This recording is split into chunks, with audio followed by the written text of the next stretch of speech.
tani tala tau longo mai lo tātou tino. O le ua tala malai le vaenga wha upu whai e pui pui a ia ta tau o tangata. I le whaatino ina o le lātou urua i wha lawi lo o fuafuanga o le atina e o le atinu.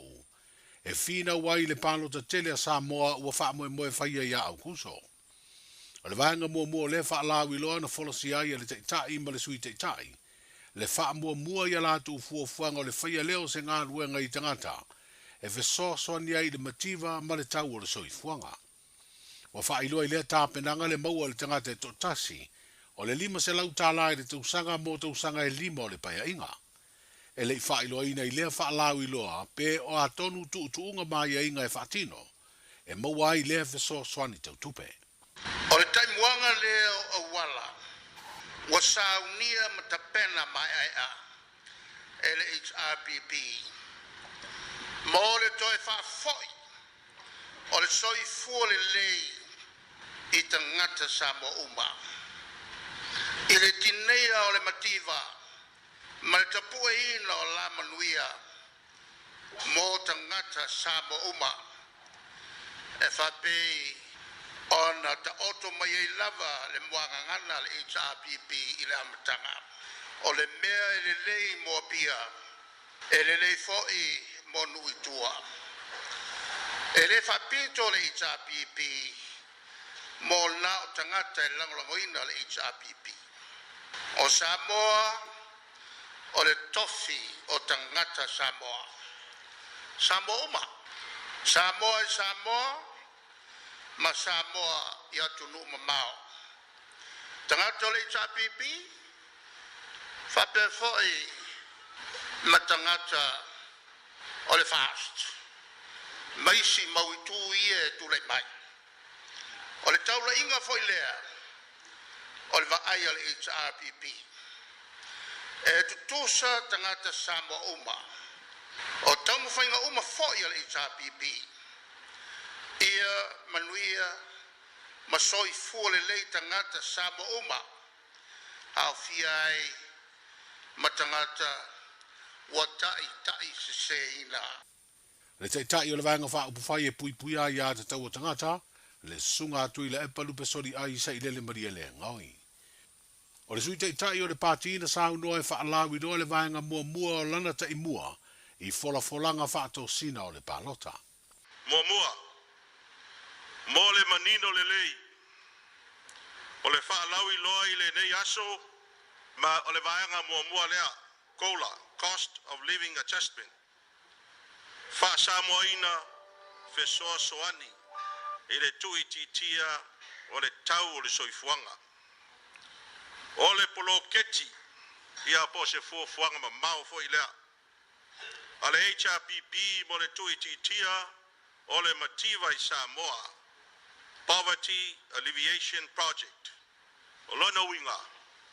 E iai fo i isi vaenga o le a wha lawi lo atu i se taimi o mua. Lona lua. O le se lau se fulu miliona ua whaat tauina mo le kola i tau sanga taitasi.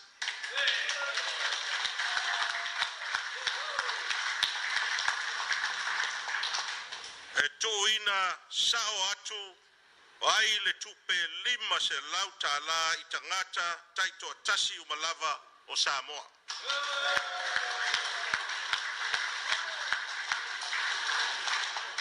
Ina ia mauti noa, e o le nei fiso soani taua ia inga o fea ngai maa fianga o le sitia o le tau o le soifuanga. Lona toru, o le faa maa venga ale koula, o se fiso soani tu sao, e manu ia ai le tele o a inga to tele. A fai o se a inga e to a ono tangata, e faa manu ia ina, le na ainga i le toru wafe ta la i tau sanga taitasi. Lona wha, o le koula, e le ngata ina wha tofu sia ai ta ngata Samoa uma, e tainane ai le matua i tau sanga. O awa noa tutusa mo ta ngata uma, e le wha pitoa na se poto potonga o ta ngata, boni tua inga ta ngata, Awa o tātou malava o tangata Samoa. Le tō whala uofo whono toe nua Fisili P.M. Meredith, o ia o le sui teitai o le vanga wha upu whai, e pui pui a ia te tau o tangata. Na wha tumulia le mauta o petesa le no whanga au tu o le pati, i ona sui lango manisi o sui wha tutu na awai, i le wha alawi loa o le vanga mua le lātou tāpenanga, mō le whainga pālota o lo loma nei o le tātou tino. A o tumu ai pele ofisa o whainga pālota i murinoo, i le toa tele o tangata anga waa e le sitala mō le pālota, o le ua wha iroa le komisina o whainga pālota nisi o no fuanga, o le a amata wha o ngā atu i le vai aso le nei mō le sitalaina o le au pālota. O le whale taano le chimuani tuna i mato, mō nuu mafio anga i sisifo upolu, a le whunga whale i lalo le maoto atu i atua tupua tamasese efi, po le tate i songi, mō nuu mafio anga i sasae, o le motu o upolu. Wa whairoa ia no whanga wha au popo au wha ngā solo ai mō le vai aso muri le nei, le ngā ruenga i le motu i savai, le ua amata i le aso ngafua le nei vai aso fau le tu malo whale a lupo, ma wha solo atuai le tu malo wha palota o ala taua i sifo, o salenga tasi ma salenga lua, ai taua lungatu i tu malo wha palota, o palauri tasi ma palauri lua. O le whamanatu le official komisio whai ngā palota i tangata umai a ngā i le stala, ia tau au atu pepa whanau ma ID o iei se ata e whaamau ni ai le tangata. E mana o mia fo i le tau au atu le pepa whaamau nia, o se suafa matai e whaamautu wai wa le stala wha le tū la fono le matai. Whapea ma pepa o whanua, mo tangata le stala ua no fo mau i nuu, wa whaatau wai whanua umia sa loto. Le se luas futfito le masina le nei o yuni, e mai ai le ngā ruenga o le lesi talaina o tangata pālota. O tā penanga vai ngā wha upu whai o sauni, e whina wina o lātou sui whātutu, tofi whai pule o no fōi tu malo wha pālota e limas futasi o le tunu. O lea ua mori ma wina le wha o popo peo sui tau vāta maitai, ua ma mori atu inisi o vai ngā wha upu whai e peo le whātutua i le atua sa moa o tasi. O lea ua ma mori le sui tau vāta maitai mo le tofi wha o lioni, o le tu malo le vai mo ngā wha, o le fionga i atonu u fua mori amitua na imisi. Sa se e le tofi o vai mo ngā wha le fionga wha walo Jeffrey Harry Schuster. O le tasi o sui tau vāta maitai ua ma mori fo i le vai ngā wha upu whai, o le fionga to mata Nora Leota, o le afi nau mo le no fo le tu malo wha pālota o ano a maalua, lea sa tu lai mai ai le tō wha la uofo fono toe nua Fisili P.M. Meredith, o se sui o le vahenga e pui pui a ia te tau o tangata. O le wha lua leo na tau vale fionga to mata Nora Leota i le tofi o lona i tu malo. O le tu malo sa whatatasi, lea sa tu lai mai le fionga lea ana Ronnie Posini, o le sui o le vahenga wha upu whai e pui pui a ia te tau o tangata, o le atau vai le sui wha olioli o le wha tua i le tua sa moa o tasi, o se isi fo i tina ua mai a mamoli i le pati wha upu whai, o le fionga ia anapu seve te i fui maono. E le fau le ta longa upu whai le fionga ia anapu, a wā sa ave mua mua ma whai pule o le pāle mene, i le mai o le palo ta tere o le tausanga i lua hafe ma le ono. Sa ave ai o ia masui whai pule, a o lua no fo le tu malo fale a lili, le na se e iai le suafa fui maono na o ia te. E fast food tasi tausanga le matua o se ali isanga lua o se leo leo po, i le ofisa o le pulenga o ngā ruenga o taimi o whaamlawe whaafosei, po le Disaster Management Office le DMO, ina u whaamaunia le whaamsinonga mawalunga lona i o ina o sori tū la fono, o lona umia ma le whaonga o nā koti, po o fuala au whaasaino le aisa ma le maruana. O Felix Otto vai lutai sanga lua i le ofisa o le DMO i tuana i mato, ai o le aso limo ian wari o le tausanga le nei, sa nga i eile na ngā luenga le na ta vale, pe ta ina mawatu i le ngā luenga asia leo leo i le no fuanga i tuana i mato, i le aua uri o le aso lea, o lo tu le ta vale le ua moria i au tafo se vaenga o le tele, e lata i le lotoa, o le ofisa o ngā luenga la vea i mo taimi o whaamlawe whaafose i matu ia, le New York, mai lo atu o lo moe le tangata i tonu, ai o lo matala le vaenga i tua le whae toa leo le keri. Nā ngā i aini leo se toa lua masiaki ma mawai Felix, o lo whai sana malo longa. Na whai ale siaki o le ta vale ma mawai maruana ma le aisa, ma avelo i le ofisa o leo le ua molia mo nisi o sueswanga. Sa wha iloa e Felix i leo o ia na alu i le maketi o i e savalalo, ma wha ataua ne ai ana nā koti i se tangata e masani ai. O lona fo i atu e whai ngā ruenga, sa ia le mawhai ono uru whale le loto a lo ngalue ai, ona ua loka le whai toa, le mafu anga le na whaatua ila na ta'wale au tafole la tele, mawhai ai loa la na malo longa. E se furu iwa masina ua whaasalai Felix Otto i le whale pui pui. Ua whai uina poro kalami le se lautau sanga o le kalapula kapia le fio anga o motaa, i le sa ilinga leo le siampini o le tamu sanga le kapita i to fitu na whaanga solo, i le malayo le pia pāki le sfereide me le sto na ina te nei. Ua sola i nei le aua le lau mua tu mua mai a whenga, ma le ipo le siampini ma le whaelunga tupe se furu afe tā la. O le lau mua tu mua na sa ilia le siampini o le tamu sanga le kapita i to fitu, ma le au malosi le liona me le fio anga o lau lii, ma le whaai unga na manu malo le lau mua tu mua, tolu se furu lua ai i le se furu wha lau lii.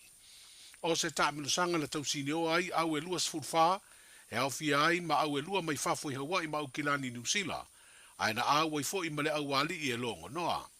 Se isi leo sao le kalapula kapia motaa, i le whaelunga ino le se lautau sanga le kapi, ua fesoa swani ai e si tia le ati na le kapi mo alo ma whanau le tunuu i la tau e longo noa. O le fia tele sa whaia le whare taalo le taalunga soka le pia park, i le pōle sto na ina taualunga i ai le se lautau sanga, lea sa tau au ai ma wha ilonga, e amana i ai nisi o tama sa ta alo le kalapu, ai mai se o alo le fio anga na wha whai le maide o langa la kapi, i to tonu o le kalapu. Tala amatai o le nei vai o se fau, soifu. Ta lofa lava, o le si ufafonga le nei o Samoa, le Radio Samoa.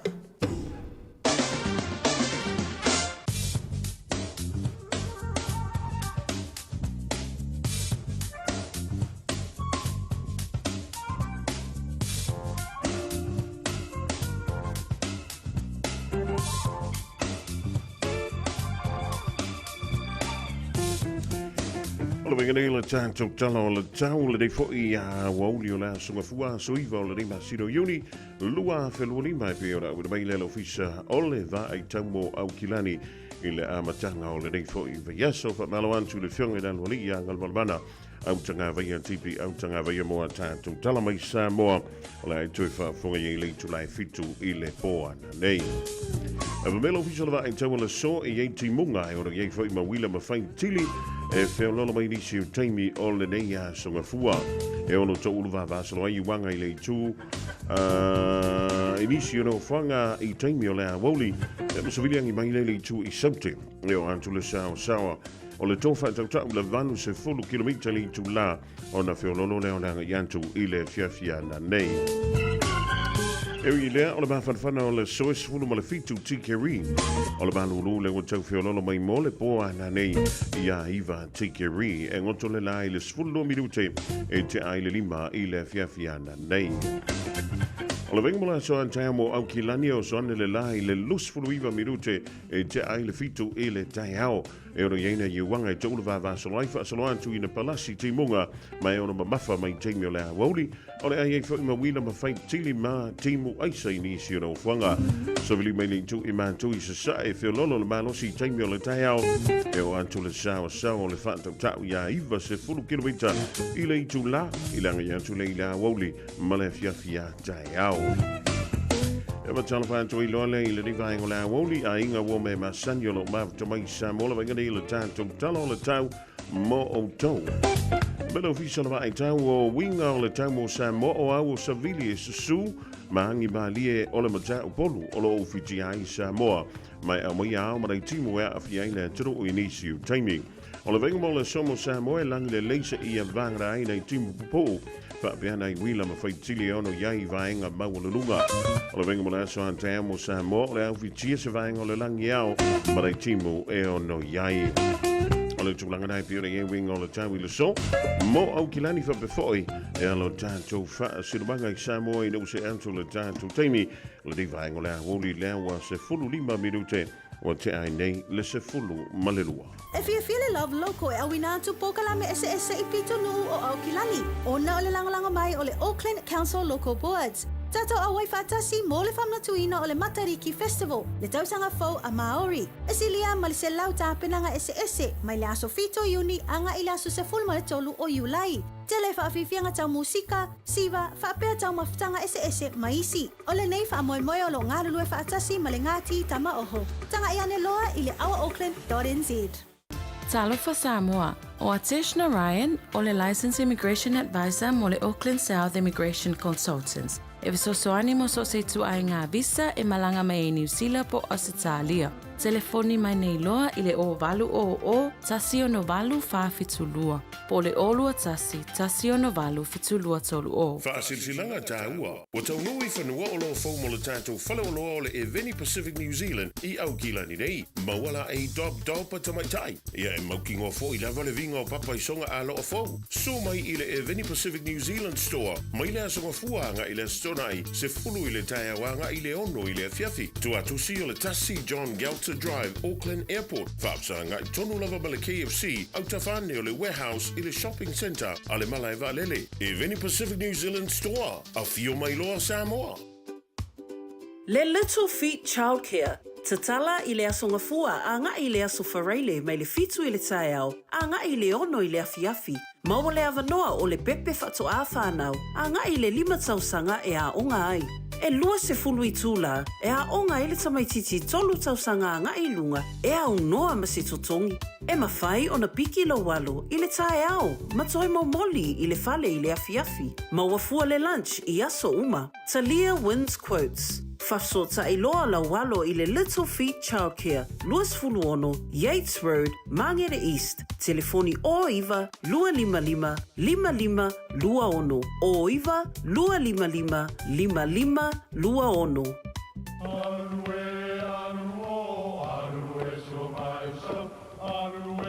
O Samoa o le atunu ua mai au na tofi. O le la au ua mai au ngā tātulanga. E le to e tau au whangaina. O le vai fo i ua malili, ua mai o na saiki. A o lau polo kalame o le vau filifili. Ua na o se toi wha manatu. Ua na o se toi whangu i au anga nuu Samoa. Mau upu ta oto, mau upu tu. E ala lea i ala ngā upu ma muanga ngana, ma le vau ngana. A wane i emisia le tātou polo kalame. I afi o aso lua taitasi le itu la e valu. I lunga o le Radio Samoa. Ia manu ia tele, lau mai moanga, ma lau whaasaunga Samoa. Radio Samoa, tasi mai batolu, amo. Radio Samoa, Tasi mai batolu, amo.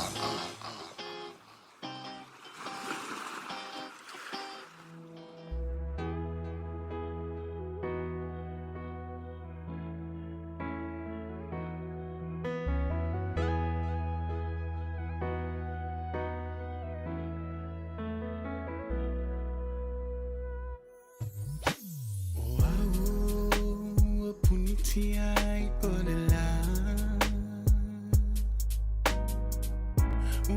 o mai lo fa anoa, o ma fauna, tipo que so uma, vai lo putino telu ai oi sunga.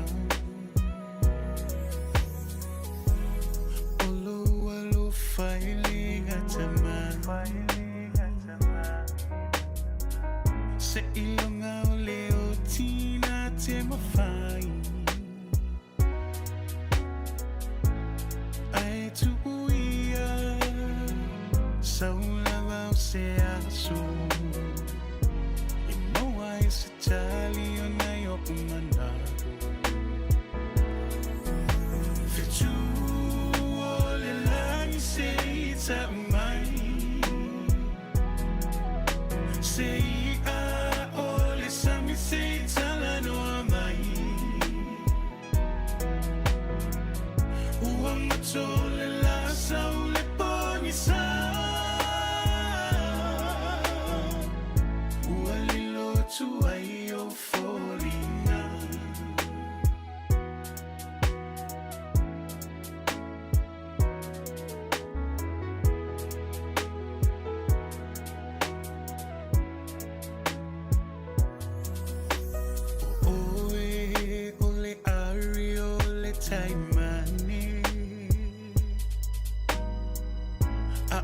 Tell se mai ta avale vali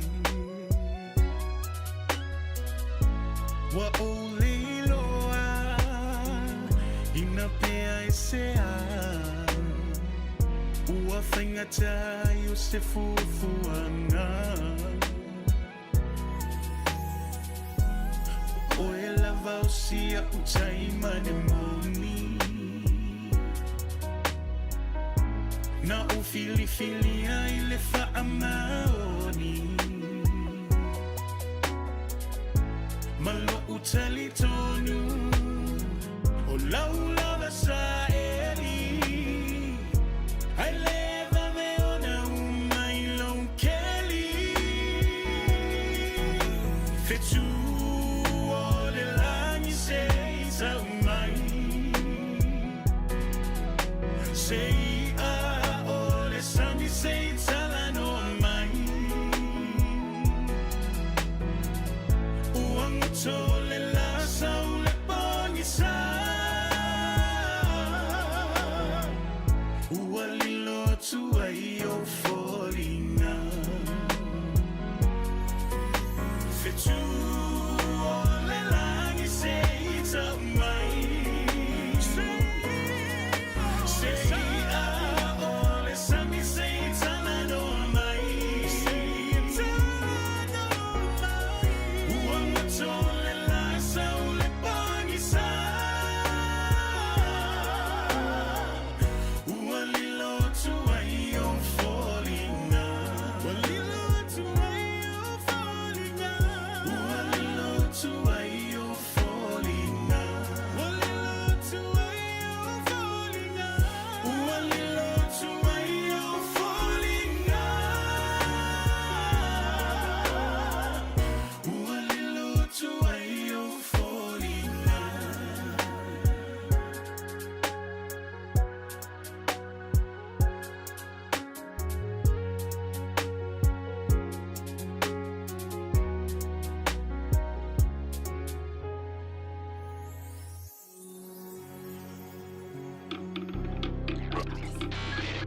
Tasilima i Fatulu Amo Radio Samoa.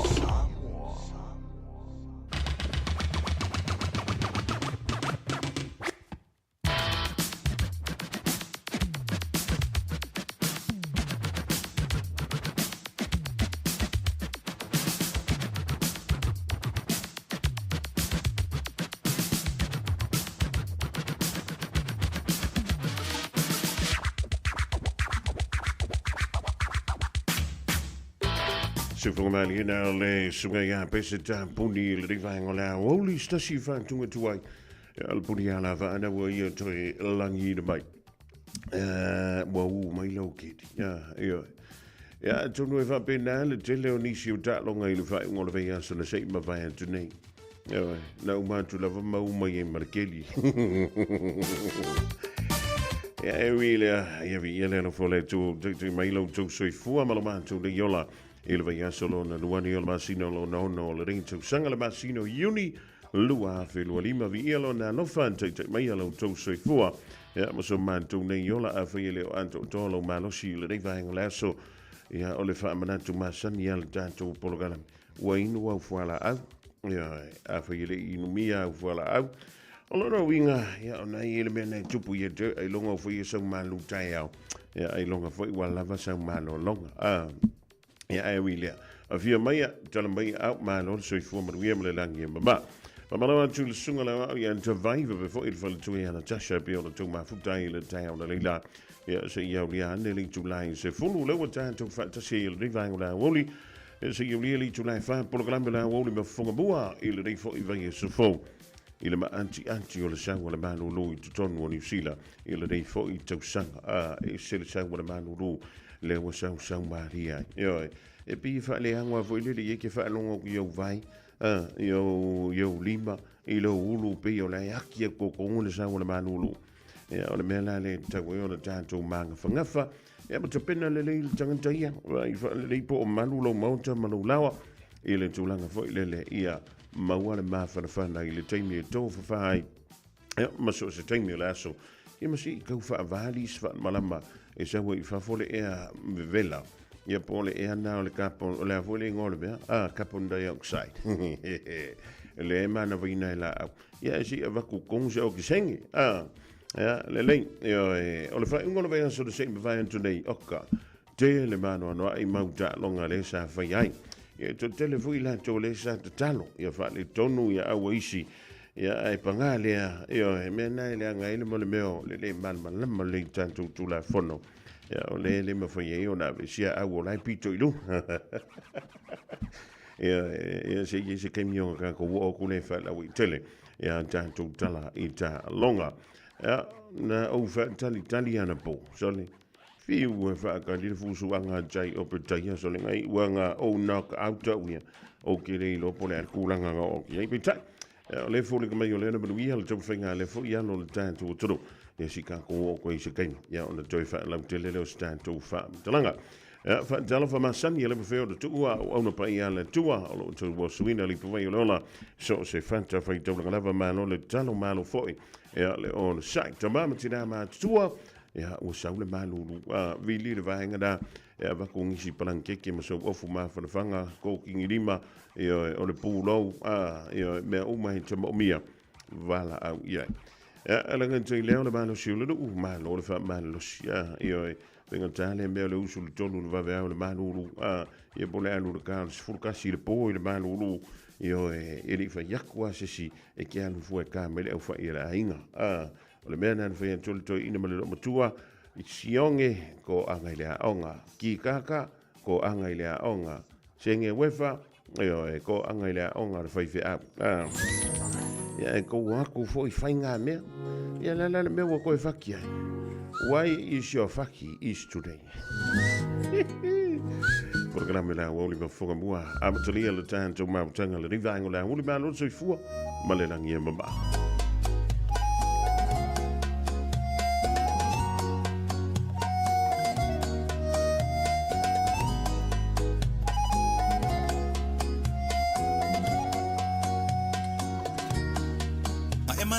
sila no kala ya ke o eke ko fo i mai ama wana ko kongi vai aso kai kasi ma eka ngela fo mai ka fa ama vai songi ku songi mai ma ese bye bye ako le masinga ao o e Teresa wa ese love vibe movie ile kaya po ai li kai kai I am reply mai ile leva ole po one on a good night po a e winga game e kinga ma yo lo fai ai ko fo i mai nei Mamu elele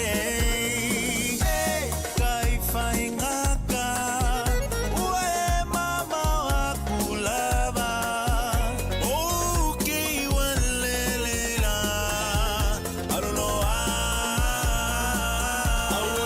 I say wasili I no kalinga le kama fukanga okay ofo ilole alofa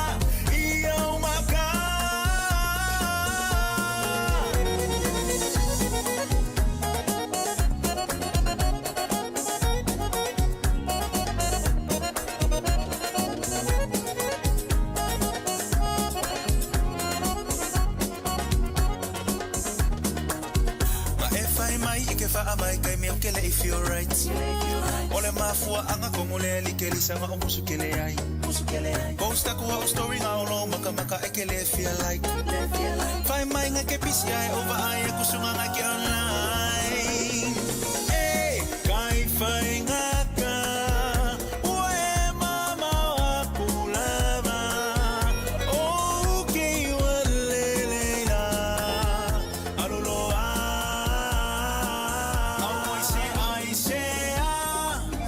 wasili ai no kalinga le kama fukanga okay ofo inole alofa iyo maka Kelisa ofenga yelo mafofa ke faya ko nga yesa ofisa o leva nga ulele yako kakfafsa nga yesi e kala mo sa o mayako la mele ku puile vale sisio que le que ya kau kala sa o mai lolo Whakalikali ak waikele ang umay Umakula walofa na umalo si umakula un life Ua o wilongi Ekelelele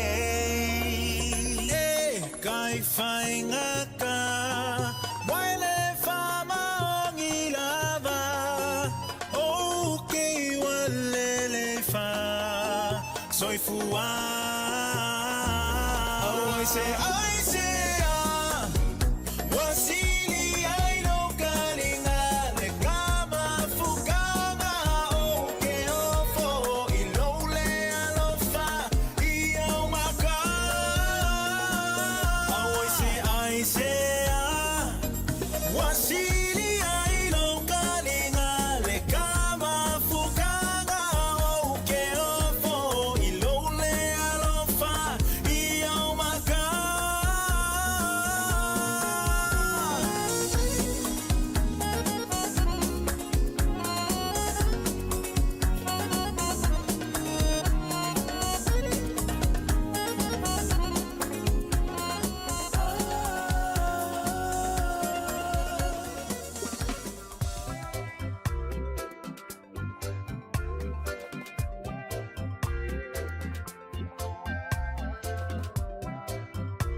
E sa au sa vali su e sa uhani ya o le pese foi le whaatutau le teimi e sa vali ai le li e lunga o le matawhanga po lunga o le talingalu e su e sana mana mea po sana pa ang foi e wala na whaatuaina whisa utala i laka pi si whake a mua kua le whaangau le maria sko inga le whakasi mai fo le ngivaengo le au e masaloa a kele songa kaiminga o se furu minguki awa e rua kua ngi karfa o le ala isi kua kui e se whaali meronga mai ea i le ngivaengo le au wauti ia langa le mea e ta tauna e mana malama lele i tūla fono meni o ta alonga ma so se meka ko ke whaia ai li ka kangi le wha i le laufari ko sanga nga whai mai au whasala lau ma lolo pe manu ma lo e home game ia le au matai o wha apea o angera ia ma lo ali le au pepe marko ma lo so i fua ma le langi e ma o vai a sone nga fuore whaia lau ko nginga ngia so nga fua ia e fio mai ma tala mai au ma lo le ngā lue ma lo le au solo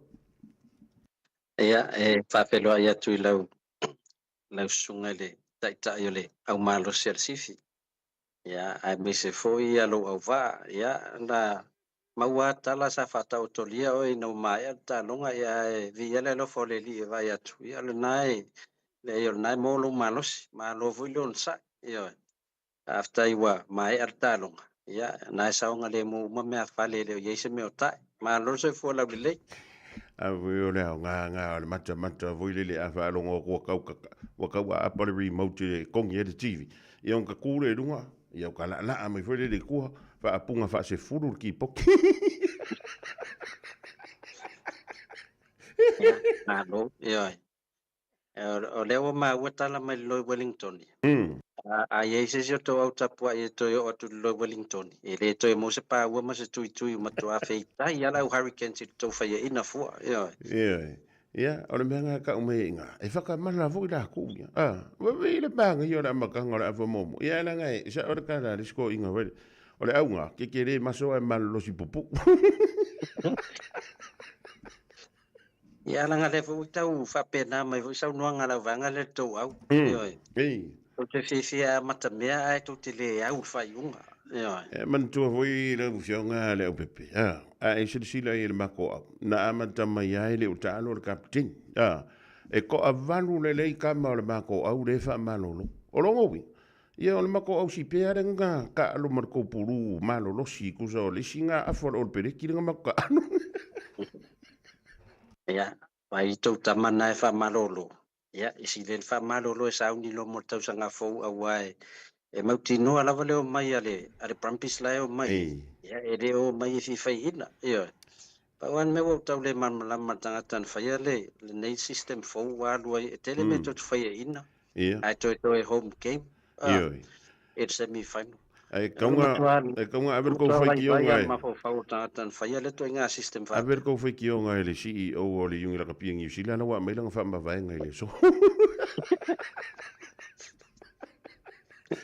pa wan me fica fasilia ku ye ora so e man mala mai ye le il fa malo lo sta mo wole se au mai tonu ye pe au mai tonu wa ta wan wa ngai tu ta al te min ia man tu e se uma fa ya onga ba la ko techniques ia o la na se fi man tu foi o le van to mano si me sunga ya wala si le mai ai o lo tonga o le na tu i tu foi le fa malo si ia nga ye le kulanga nga ia e wole o nga tasi foi le futia anga ko mangu malo i ai se ko se furu le pepe o ko fia ko malo al mere ka o fasi malo le pico filoso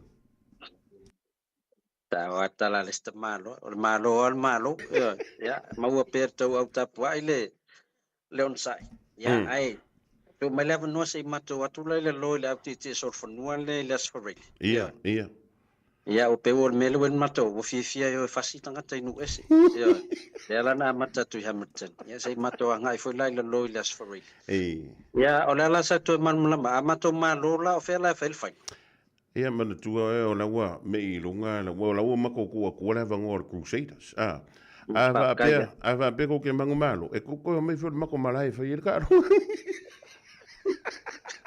ele ai la wata la na fasi se talen fia tu la fono le o playoffs ya ai malo alonsa ya fafta yo le vova ya tutto finga me to awa to Queensland Ia. Ia, tātou mali e mau tino ai le istou me mau ni tau O le tausanga le. Ona o le mate saungi ta pena me o le palota. Malo o kou leo pepe.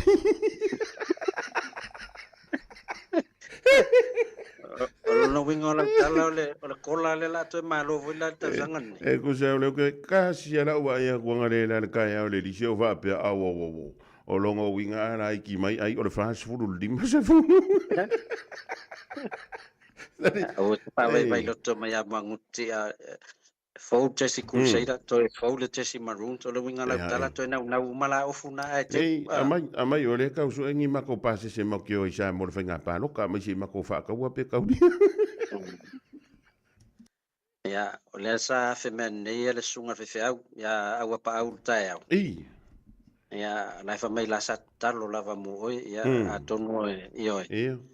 Awala te whaima te leo tala le au le tinga ina talo te me whai nei lau au. Ia, na pawa na le au vui lele o le ae ki ngahanga oi. Io ngā au. Le ae fosia. E le se ngā marukarenga ia kia kia. E siva i le kai au la songa fua mana soare. E ma wheira i ole. Ma se kango mea jo uso lau akore.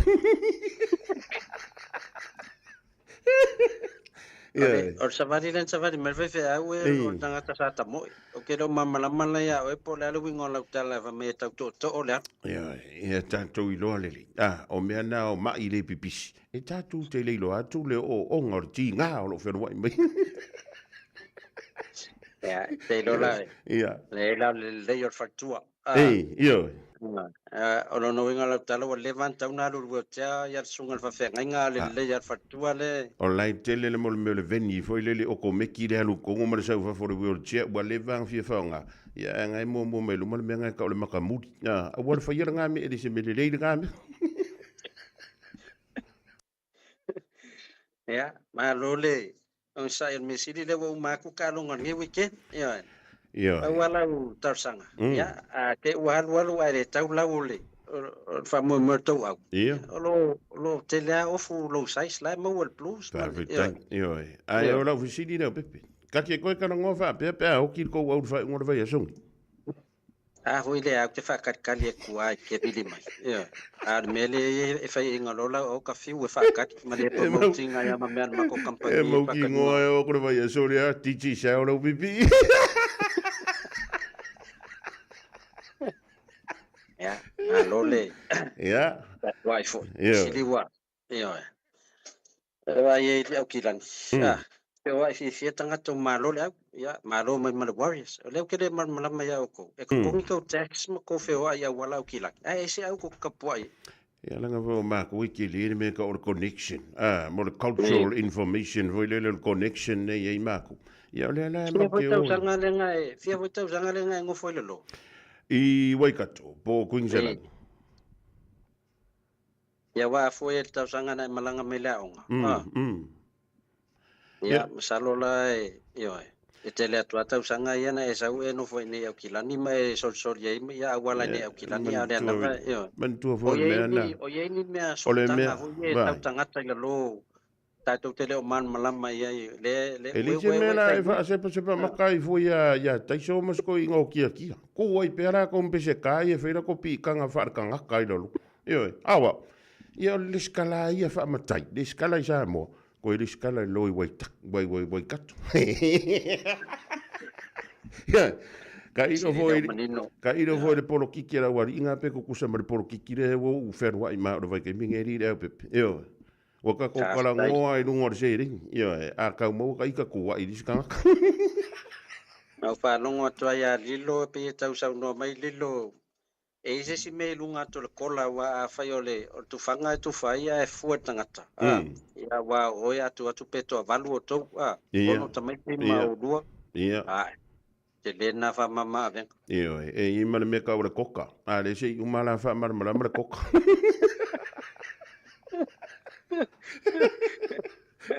Alo ta pena pesta mala wali eva mai. E sa lo se si me si lia tu lunga lima se la. Ya ta to ta pena mo ta tu tu sa mo. Pa wala me e si di sa wa ye la pepe. Fa ye tole. O la valua malo si. Ora nga ye. Pe wala se malo si ko koi. Ora fa moi fola uma kui. Ya. Ai ali langa e o le masina, o le malo lo tato teacher sao le tato promotions. Mari. Ia o tele o ngā ruenga le tau tā pen nei a tato whapitoa mo Iulai. Ia o ngā tau sanga whatupe mātou man tato malo New Zealand. Ia o masina mun muli la nei pe na wha umanga o nei ngā ruenga. Ia on tā pen nei wila ia le mole. Mole tau sanga fau. Ia ai nei vaenga tā ua community fo i lo involve ai fo ia tato sosoani nei vai ting. Ia pe ona iai fo i le tā pen na le ele fontanga fo i o basic leadership program. Ia o lo tele ni se malanga mai Samoa o le whaatinoina nei au kilani mo le silua vai aso. Ia o lo langolango fo e tātou ti tisali tu langa vole mo i lātou. Ia e malanga mai mwhao ngā lātou telefoni nei. Ia whao ngā tautua fo le roaming. Ia wa laua silfia. Ia e mwhaiona whaatau ia le credit i tātou whaloloa. Ia e reto tau su ea fo la SIM card wal vanga yo mai fono ia pena taitasi vai aso. Ia e mwhaian whaatau le roaming bundle nei i New Zealand. Ia e whaasuru iwa tā la, ia e mawele 5 gigabyte o lau internet. Ia e whao ngā mo le teimile te iai ai New Zealand, mo fo ile se lau minute mwhaiona toe vili ai i Samoa. Ia atonu au ngā lea mo i lātou fo i lo whapufonga mai o sauni malanga mai New Zealand po Australia. Te saua malau numero titi sao na whao ngā mi Samoa. Ia e te sau ai ola i New Zealand ma Australia. Ai te tau lau na e anga i activate lau roaming. Ia ma whao ngā le tātou menu masani na le *123#. Ia o le numero baru. Na mo le tātou roaming bundle na le mix bundle na fast food iwa tā la Samoa. Ia ai mo wele se lau 20 minute. Ia ma le 5 gigabyte. Ia mo le whao ngā ino le internet. Ia o tātou ia sauni New Zealand malanga i Samoa.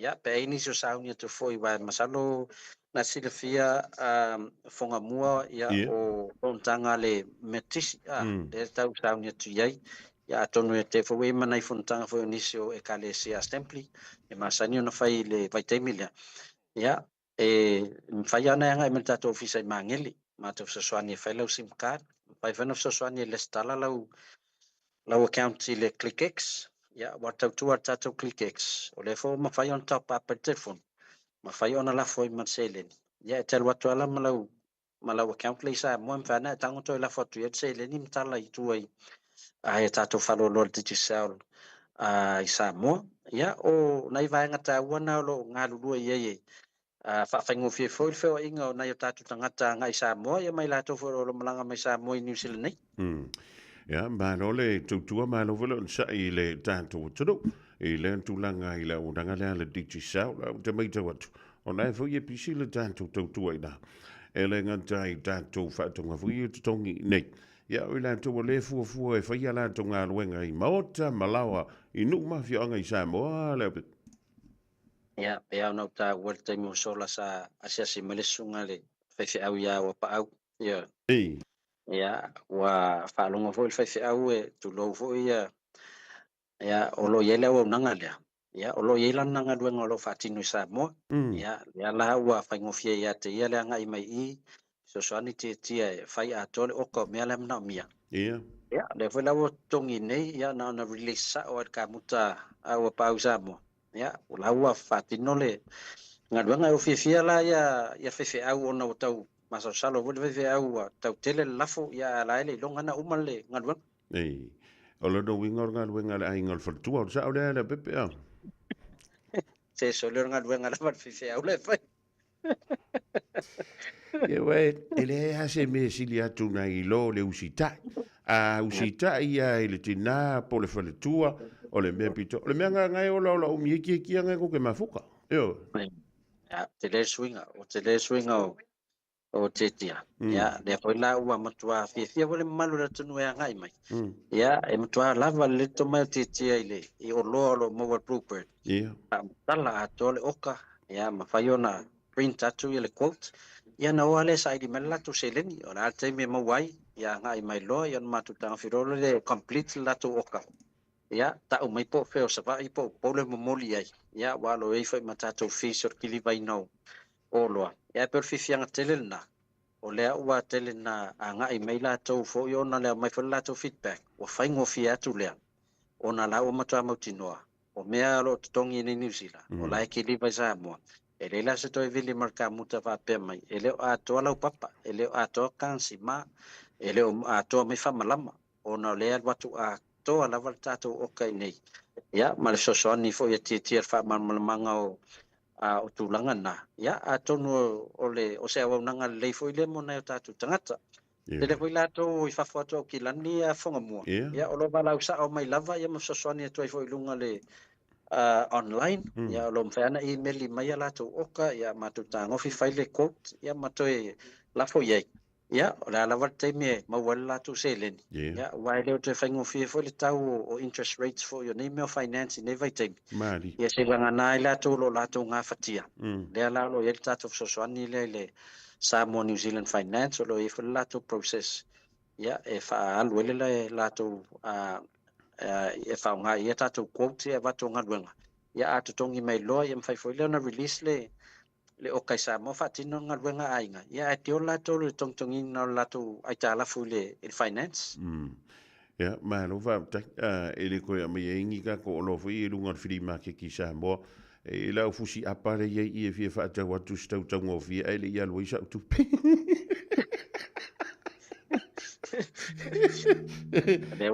Oe mai wane leia tele o loa fōia tātou te vai atu ai lunga le Facebook market leia te minne. Makau kia. Ia, lona winga o ia o nisina o mea o loa o ngā luenga lo te ngaina le malo la tunu e tongi atu. Ia na naka watu ai i tua, ia ato e sau i lunga le. Ia ai o mea sili. Ia lewa maua le se tō manga fai mona ia inga ia mautino ai. O mea la wala watong, la fa wakili vai Samoa. Ia, whawhaingo pia i fo mea o ngā luenga te tele. Le awe po ia nisi wa matantatan no mai ia o isi mo me o whale tā lai fo ia whale tan malo. Ia o nisi ia wa tan no mai lawa i whaingo o whale 2 potu moi, 3 potu moi. Ia, maisi lava mawatina, wana wa e o fo i whonga moi o Bluebird. E tele atu o loa se mo Bluebird na lo le panning se wa pe o panning se focus lava na o le construction. Mari. Ia, tatuanga i o le Bluebird. Ia, e fo ia lato whiteware, maua pusa aisa, ia, maua TV, ia, o lato furnitures i ufoa, ia, o muenga. No winga whato o tōtonga mo fo i o tono al whale. Ia, na un whai on whatino malawa i le Bluebird. Al mātou whautuanga ia. Sauni sau ngā ruenga, o ni mea lo mana o mia. Na alo vile i sa moto wainga. A ngā isa sili tātou Bluebird i savai, ia po vaitele, ia po saliufi. Whai a te mwhana whai le oka i Samoa, printi for Bluebird le tau, i le tupe Samoa. Ia nana lafo mai nei matu tā ngofi, whai le tupe New Zealand. Ia, na on tutongi mai ale le tupe New Zealand, nei a release le oka i Samoa. Malo whautai le pepe nei tau i sisi vanga tau i te fia Samoa i e le rivanga o la woli. Ia ele i anga i antu pe wala watu fo i le pa ia mano le tātou toro o le tau tua e le ngantele o nanga le DG Sound o le TL Marketing le o nanga whaifa atasi ia ma le Bluebird i Samoa ia misa le tātou talo whawauta le nei wai tau o le manu luso le ma le pisi o tātou i Samoa i talanga malo. Ia au le whau marta po kalame a whangamua ia olo iei fo isi fuanga se mātou e kalesia le St. Mark's Presbyterian Church i Mangele. E le mātou lulu le whai mo le Matariki. Ia. E toi lua ni vai aso. Ia, nao le lua suta larta o le pepa. Ia po le avanoa. Ia, ai o le whailonga mua le Samsung Galaxy S25. Tamaleta e lua afe lima se laulo na tau. Ia o le whailonga lona lua. Ia whase lau le worth for back and save vouchers. Whailonga lona tolu se lau back and save vouchers. Whailonga wha, o le lua se lau tato vouchers at back and save. Ia ma whailonga lona lima. Ia na se lau ta la le back and save voucher. Ia lava iar whatau. Ia e fia lango matou wha moe na ina ia matou ngaruenga o lo whatino o le whauino le whalele ino le moto o le whawhenga. Ia, o lo amanoa le matou lulu lea whangamua le St. Mark's. Ia se i las Ferreira le Matariki. Ia pa fi whatau sau pepa lua sutala. A tonu te umo e sau telefoni e lua hafe lima se lau lona velu. Ma lo whautai lo nuinga maua dan tātou official tātou pepa lulu la pepa.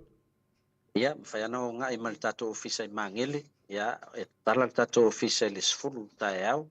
ia te len tapunia le tolu le fiafi ia ai mana o lava e te fesoasoani le taumafaiga foi se matou ekalesia i Mangere East wala au mai le olu atasi 5 a tolu fa'afā le ua manatusi le uigoa foga mua i le siavanoa lea lava goa laki lea o le numero lua wala o tolu na lua tau chief se taimi nei i le tau muamua mai alon tantala no vai la ka na wo man tu antu ya taiso e fa te antu ya sei uma tantu toi filo i se taimi ya lo vionga la pepe fast tight la pule le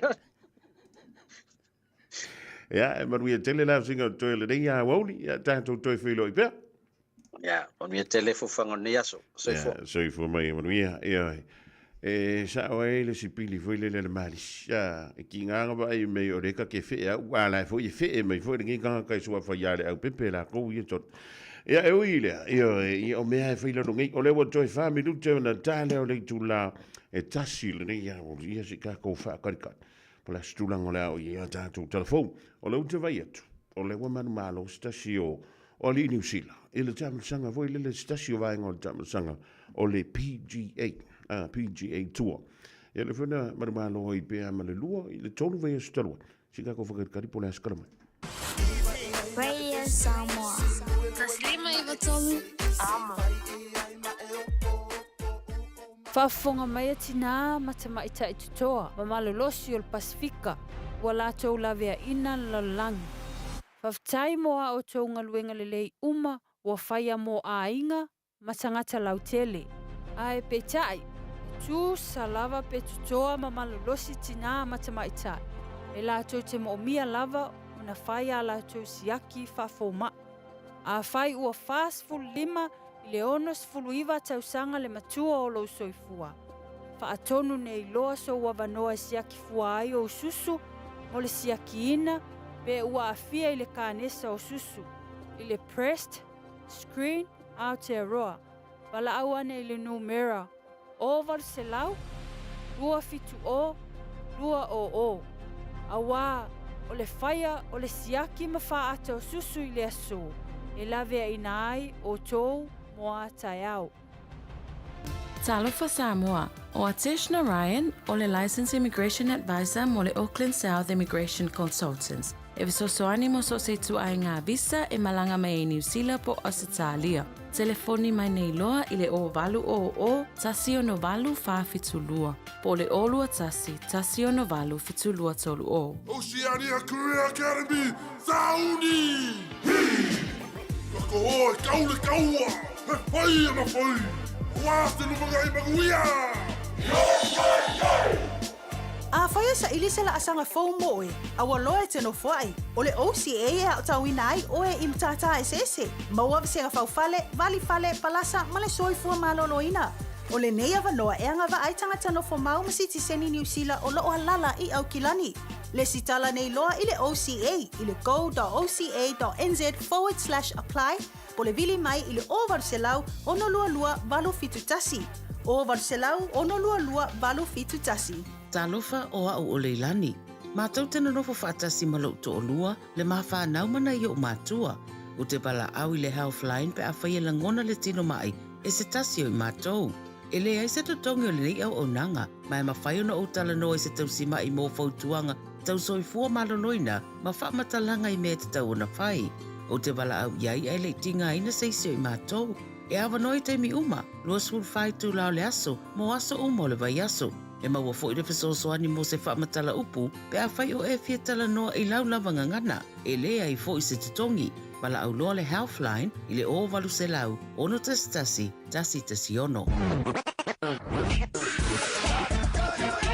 Malo soifua, o le si fufonga Samoa, Radio Samoa, tasi 5 a mo. Se kia Radio Samoa.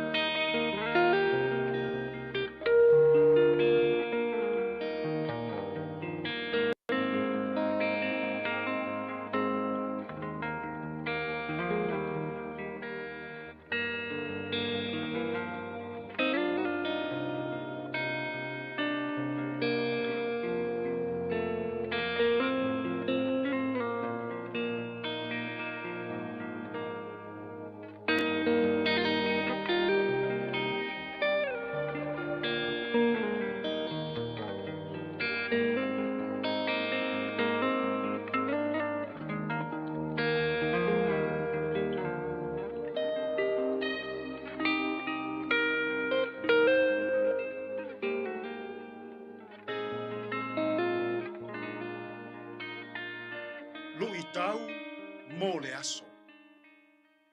Tao fi mau i le mea e lelei. Ai faa mamulu le mea e leanga.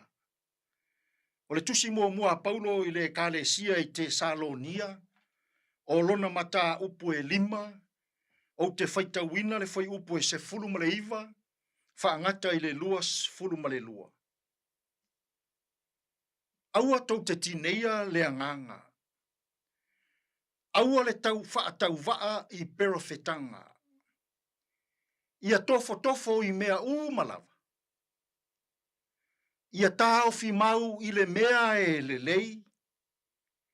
Ia mamao o tou ma mea leanga ese malava. Ole malanga wha misionare lona lua a Paulo. Na fea ai te Salonia ma whaatu wina ai le e kalesia kerisiano. Ai ina ua ngalue Paulo i le e kalesia i Koronito. Na maua ai e Paulo tala fia mai lona atali i whaaleanganga o Timoteo. I le solo manuia malelelei o le ngālu wenga i te Salonia. O le mafua angala le na tusia ai e Paulo lana tusi mua i te Salonia. Se i whaafetaia le ola whaatua o te Salonia. Ua tupu, ua ola, ua matango fie le tala lelei i a Yesu Keriso. Ma se i toe mo moli atu, na iana hao a onga, e wha maalo si au, e wha loto tele, ma wha manatu pea, i le ola wha tua o te Salonia. Whai mai Paulo, te Salonia, tā ofi mau i lau tatalo. Tā ofi mau i lau loto whaafetai i mea uma. Tā ofi mau i mea e lelei. Ai wha ma mulu ese, mea leanga e awha ina ai lou soifua wha leanganga. E mana o Paulo, ia teu i le loto o le tangata wha tua i le atua. Mea lelei umalava. Ai wha ma mulu ese, o mea e leanga, e mamafa vale ai le mafaufau, e ngase ai lau tino ma lau wola wha leanganga. I le nei fo iaso, i fe au mga luenga, ua tātou whengai ai. Ai a pe a se e tā ofi mau ia, i le mea e lelei. Tā ofi mau i lau tatalo. Tā ofi mau i lau loto whaafetai. Tā ofi mau i lau loto alofa. Tā ofi ia, le mea lelei i le ne yaso. Tātou tatalo. Lea tuai. Lilingi mai au whaamanuianga i le tautua, ma le au nanga lau leitio, ma lau televise whaalongolongo i le ne yaso. Fo i mai le malosi i alii matama itai o le au whai ngā luenga ngā lulue. Whaamanuia le whaafofonga, mai moa sila alou atonuu. Whamanuia fe au mga luenga au tangata i le nei fo yaso. Lu i tauina pea Samoa, i lou fina ngalo pa ia. Le atuai, ao mai pea Samoa. Ia mātou loa no tau fi mau i le mea e lelei. Ai tu ese mea e leanga, mai totonu o mātou loto. Lou lava suafa Yesu wa mātou tatalo atua nei. Amene.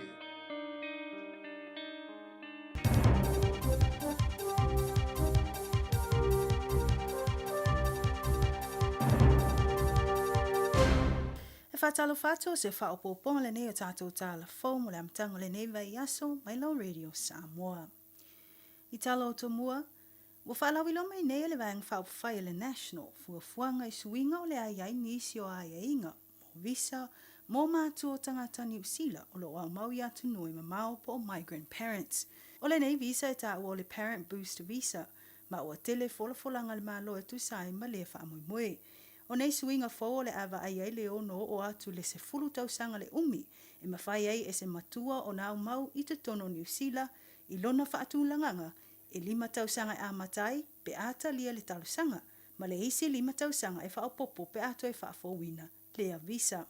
O whanau ngale malo le whaatino ai o nei suinga ina ia whaatu mawina pea le fia malanga mai o tangata o isi atu nuu I to tono New Zealand, ma au mawai mga alulue ai.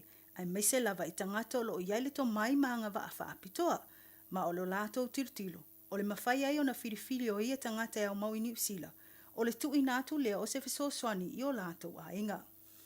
I le whaalawi loa ai o ia suinga o lea o whailoa ai foi ma ai inga mata iala, mo tangata e talusanga atu I lea visa, e au fia ai, le tatau o na iai se tangata e langolangoina le malanga mai o le matua, ma lona au mauai I le atu nuu po o se sponsor, o se tangata anu o New Zealand, po o se citizen o le atu nuu. E tatau o na ia au sia ia inga o le siake fo mai po medical or health requirements. Ia iai se insiua e o atu le lua se lau 5 afe le au whainga, mo le tali I whaalavilavi tutupu whafua sei, po le emergency coverage. Ma le salau afe mo tonga fitinga ngase o le kānesa, ma le toi whafo I atu o lato watu nuu na soifua e ai, o le cancer coverage ma le repatriation. O nisi o tuunga mo sponsors e awhia ai o lato se leni po tutongi. Ewi I se fia ai o le national I so lato tau mawhai mafuafuanga u whaatatia mai, ai ua upui e le Greens, le nei suinga. Manatu le Green e whailonga tangata le fuafuanga, I la le tu, e le ngā whatia tangata uma le whaamoemoe. Manatu e na o tangata maumea, maua le tele o tupe o le amanuia I le nei whaamoemoe. A o tangata lau tele e le maumea, ma e maua lalo o lato tutongi, o le a le manuia ma le mawhai o na whaatino ai inga, ua whaatulanga mai e le national. O lo whaasolo nei se sua e ngā leo I se maliu na lipoti atu lo lato o ofisa le whaarunga o le vai aso na te nei. Ma wai reporti ma le tio whaavao ma lo New Zealand, o le amata apuna lipoti atu le lato o ofisa mai Newton I le aso tō nai. Po le kuata e te ai le tu lai fitu le afiafi. O lo iai pea malo le malo I le no whanga na mawai le tina maliu. Ma wa amata nei su e ngā whaapitoa po le forensic examination. E leo mai lo tonu le mafua angol maliu ai o le tangata, ai o lo o iai ma salsalonga na maliu o ia I 5 o 6 tangata. Inisio tala ufalawi lo mai nei se report le AA I tūlanga mawa e ua iai nei le tele o tūpulanga talavou. Ma lo lātou tau mawhainga e alo ese mai le tele o awhianga o sori ngā tūla whono I lunga o wallet tele. Whamawina I report le AA mai le tausanga lua o tasi tolu I le tausanga lua o lua wha, ua pa uma walalo nei le pasene o sori ngā tūla whono I lunga o wala, I lātou o whanau is 5 tausanga I le se 10 tausanga le mātutua. I report o le tango fia o le foe uli au whaaswa awa, ma whaia whala au whaasaina, ua 5% ua pa uai le numera o soni ngā tūla whono, ma le 5% ua pa uai soni ngā tūla whono o le whaia o le fuspau. Ta ua le so upo le AA ua vaaya le te leo le suinga ua iai nei tūpulanga, I le tau ave ino ta avale o no suinga na whaata atitia, mo le malupui o la tau.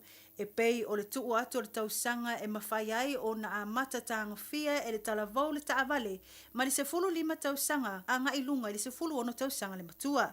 Tapu o na tanga fia se talavou e lalo le 2 tausanga le matua o se ava malosi. Masanga wha malosia o aia inga motu la fono o le whaia o suenga o ave taavale maisi. Ai ui se matango fia o tau mawhainga ma le whaititi ai o le numero tūpulanga o a fia nei whaafita uli, o lo mai tauina pea le tele o soifua o mau I whaalavelave tau taavale I tutono le atu nuu. Ma o New Zealand o le atu nuu e maua lunga I lava lana numero o tūpulanga talavou e malili I whaalavelave tau taavale pe a whaatusa atu inisio atu nuu te tele. Ma ona o ia tūlanga o whamonia mai ai le anga I o le malo e toi ilo po karame whaalea o onga mo ave taavale po le graduated driver licensing system na manisi o fuafuanga fau e sanga wha malo si ai tu la fono mai inga I le whaafuaina e le talavau o taavale I te tonu o le atu nuu.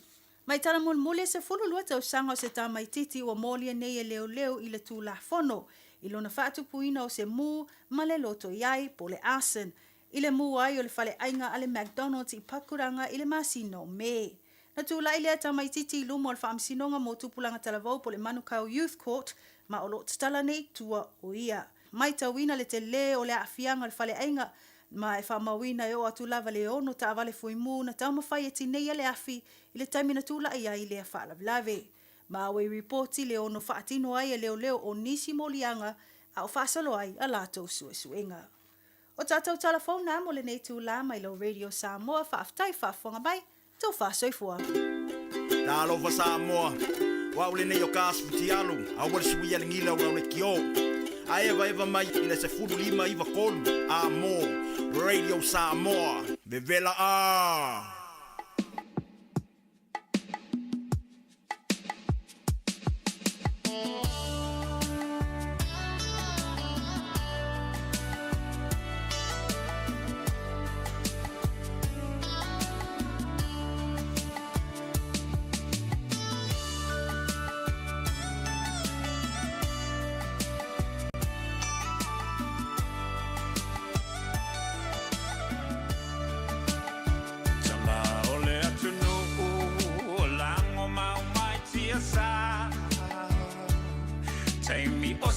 Mani, ma peretania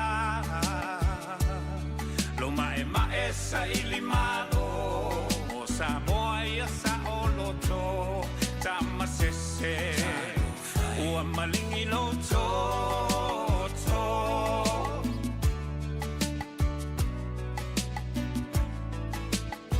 naitina ole mau wa aula wina le toloto te tele ele ai o se fefe e au solo le pongi sa ile vao esa ili o tama e momoli nai alato tau mafatanga lo waki alangona pesi o iguleo ele pule ni palangi o la Samoa o le mau a pule o le mau la valeta ua o le mau Samoa mo Samoa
longa me sa o falongo ai e afua mai fo I mango le pule la o ai ai afua me o le bele mena o mo o ai e pe ofisanga le savili ma mea e tutupu ai au le lofa na o lofa nei awa ele ai na vasis wa tu salilo la le nei le la au tu tasi pe o le funga arasi wa ma e le matalasi o yo ta o wa tasi o le wala fo ina lo manongi baby wa ta su e ni manu fe ai fo le mili wa wa tolo la o mai le pongi sa wa ta u fi e ma fo le ma fala na o fi to fo le matango fi ma salo ai wa ngalo sunga le fai ngo fi wa o wi lo le nei e ai le pelu ma ai e tu fa mata la o le tu mai wala vai o pule o la o bele pete musu awa o le fua te lulu e le to e fua mai le fua te lulu e vale ai lo ulu se savini angi mai ta umai oh no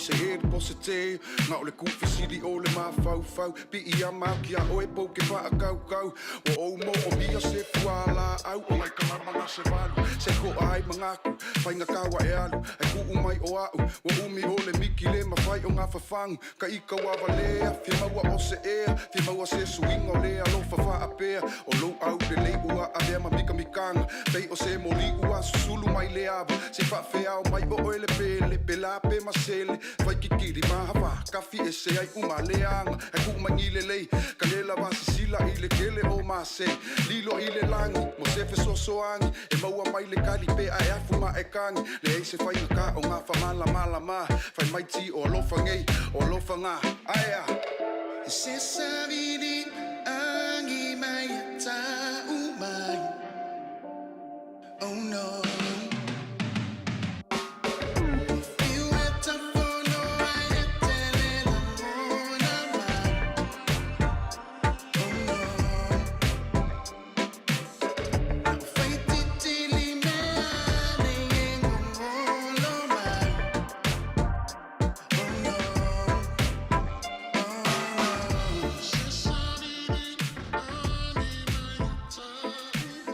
Supercommanding Mr. Team BNB Tana Malakila Records Iladi Vangola Woli Alofa Neo Lofa Na Yalagonzile Olafan Tumba Reverend Fala Fitele Falafantu in Nari La Wakil Lagona Pia Shiu Leo Evan to a full to Polgrame Fanga Solo Iladi Vangola so Olewa Luce Fulu Biru to Ailing to Line Tassi from to Lefyanga Yalo Yali Aisha Hooch Olavango Telefoma Tato Talai Piona Sai for Fonga il ria woli il te o le tasio lam fiona to e udatu il tu lai lua pe antanto woli le lo fam la le ole tampa au sili ilunga ole na uta wisi te mi wa sola e se mai antanto ta longa la kapi ole fo to manualo le alo New Zealand es wa fa ya Ryan Fox ole alo le fa sino ya Grant Fox o se tasi foi o numero se fulu longo ale o peleki le tele o sanga ua mavai ya o le na fa mai ua fa luaile na manu malo ile taman sanga ua fa ino le PGA Tour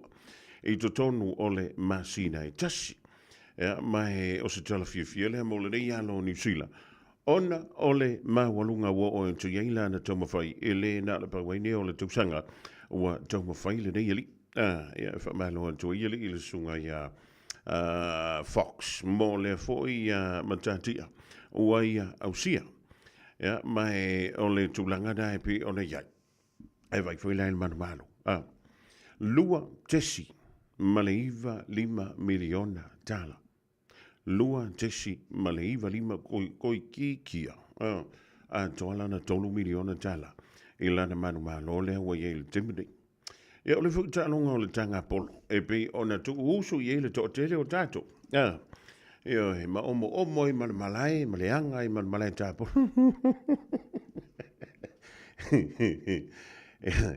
ma lo trele o tapo lo umala val tato tu e ole o telo ole ma quale le yo ko handicap Ia e wha malo atu i han tau. Ia o te lo fu na i tanga polo. Ki nganga malo si sa video le lawa wha tau nuina malo. Ma kua kou le fiango ngofo al whale so le. Ia ai se me nau i lo lo to malo wanga. Malo mafaufa. E te tau mawhai lawa en jalo e whai. Ia e pila ona i le tau mawhai ngā. Ua loa tau sanga o tau mawhai. Ia le sunga ia Ryan Fox. Lea la ua pale mai ai. E le taimi lona lua i te tonu o le masina i tas i le manu malo ai lea i le isi la sanga lea o le tamla sanga o le PGA Tour. O le e whaia ina i Toronto. E pe o na whanga solo i le tamla sanga o le Canadian Open i le reinwai tau o le tau sanga. O te loa le vang kofia karangoa le lakapi. Ia si kako karangoa ia le lakapi. Ia o le lakapi.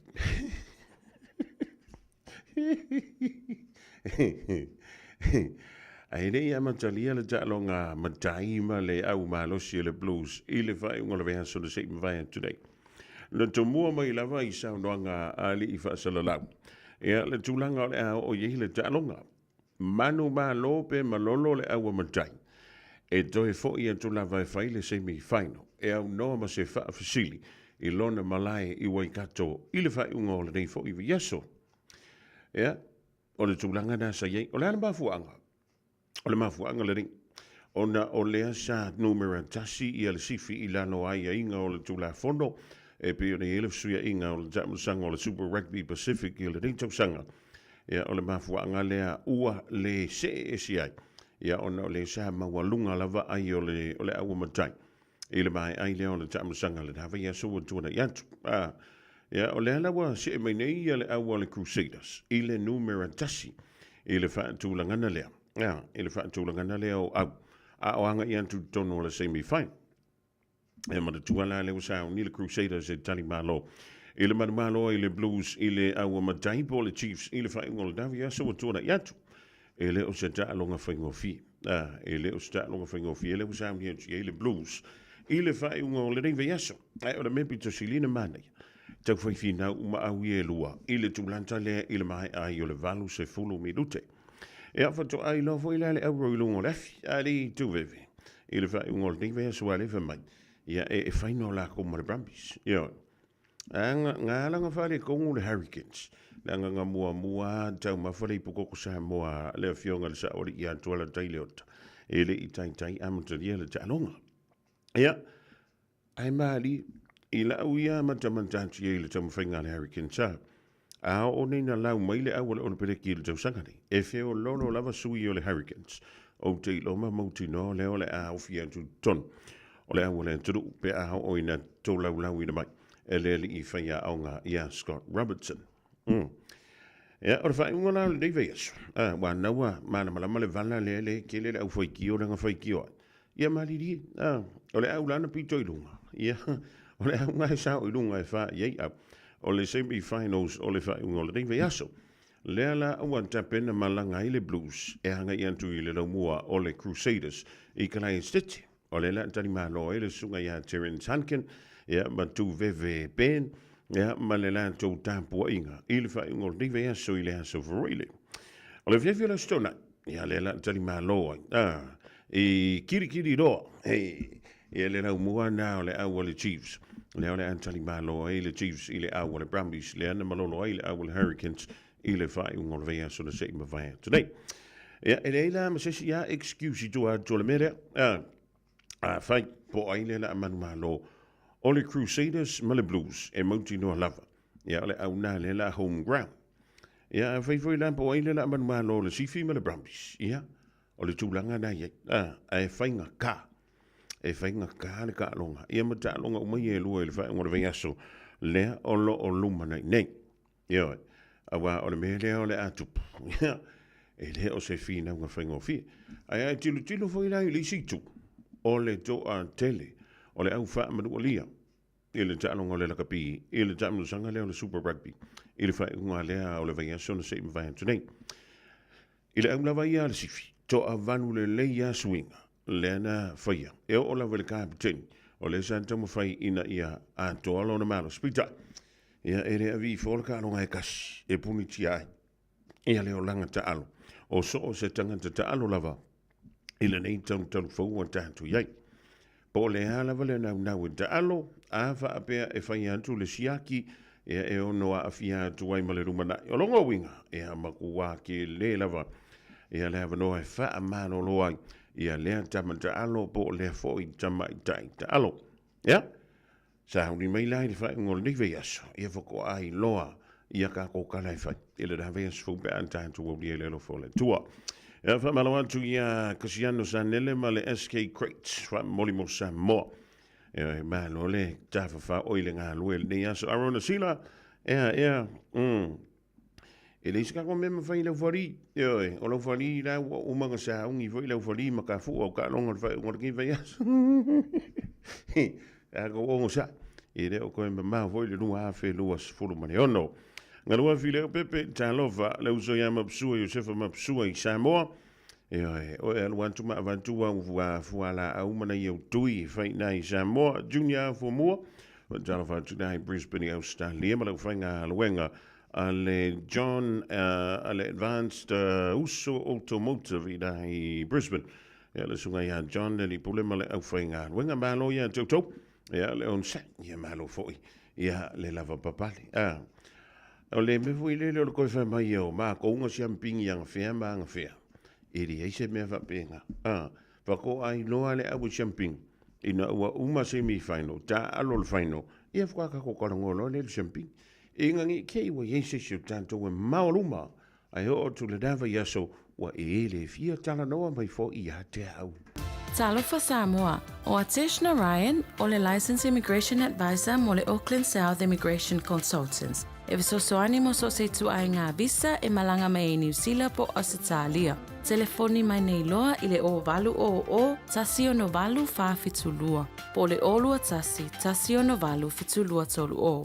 Hei, au ona ia vea oe pei o isi tangata e manatu maa I le wha iti ngā. Ele na o le inu le vaiti polo na seki ai lea. A le vave tonga fitia le wha iti ngā. E ono o le tūlanga e maua I le fever rheumatica, ma e le ai lava se tasi. E mana o e o se e pele le nā tūlanga. Aia, ave loa nei o walo. E whaile siaki le fō mai whale ainga, o le tausi mai le aonga, po le whale talavai. E vave, whaingo o fie, ma le mea sili o na tāua, e le totongia. E ma whai foia na whaile tui le bicillin, e ki lia atoa ai. Saula ia Samoa, I le nei vai tau o le tau mawhanawhana. Ia tau sia le leina I o tātou alo ma whanau. Whaile siaki, ma whai loa le tong fitinga. Mo nisi whamatalanga, sa iliana I lunga le social media. Stop Sore Throats. Pe asiasi I lunga le upenga ta whailangi. StopSoreThroats.nz. Calling all parents and caregivers of toddlers, tweens, or teens. Are your tamariki fully immunized against measles? It's a serious and highly contagious disease. So, now's the time to check that they've had the 2 vaccine doses they need for full protection. If they've missed one, or both, it's not too late to catch up. Book their free vaccination today. For more information, visit info.health.nz/measles.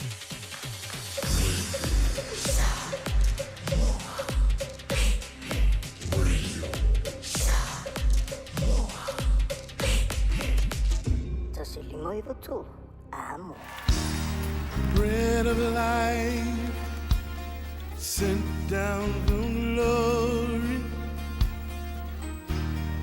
Many things you were on earth, a holy king, a carpenter, but you are the living word. Say it now. Come on.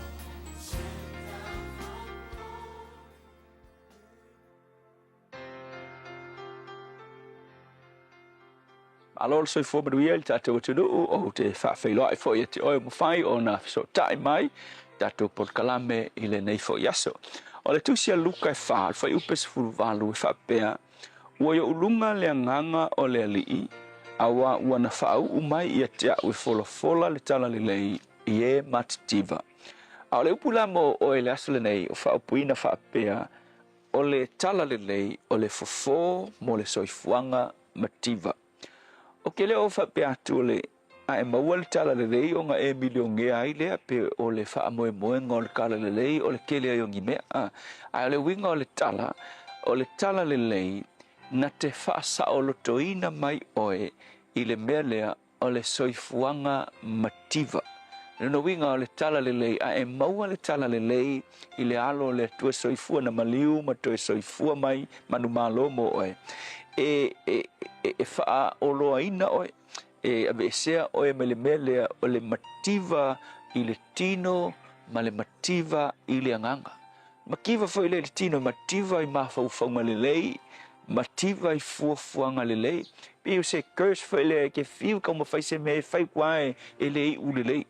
Ai o le taua le o le faola tanga po le tala lelei a Yesu.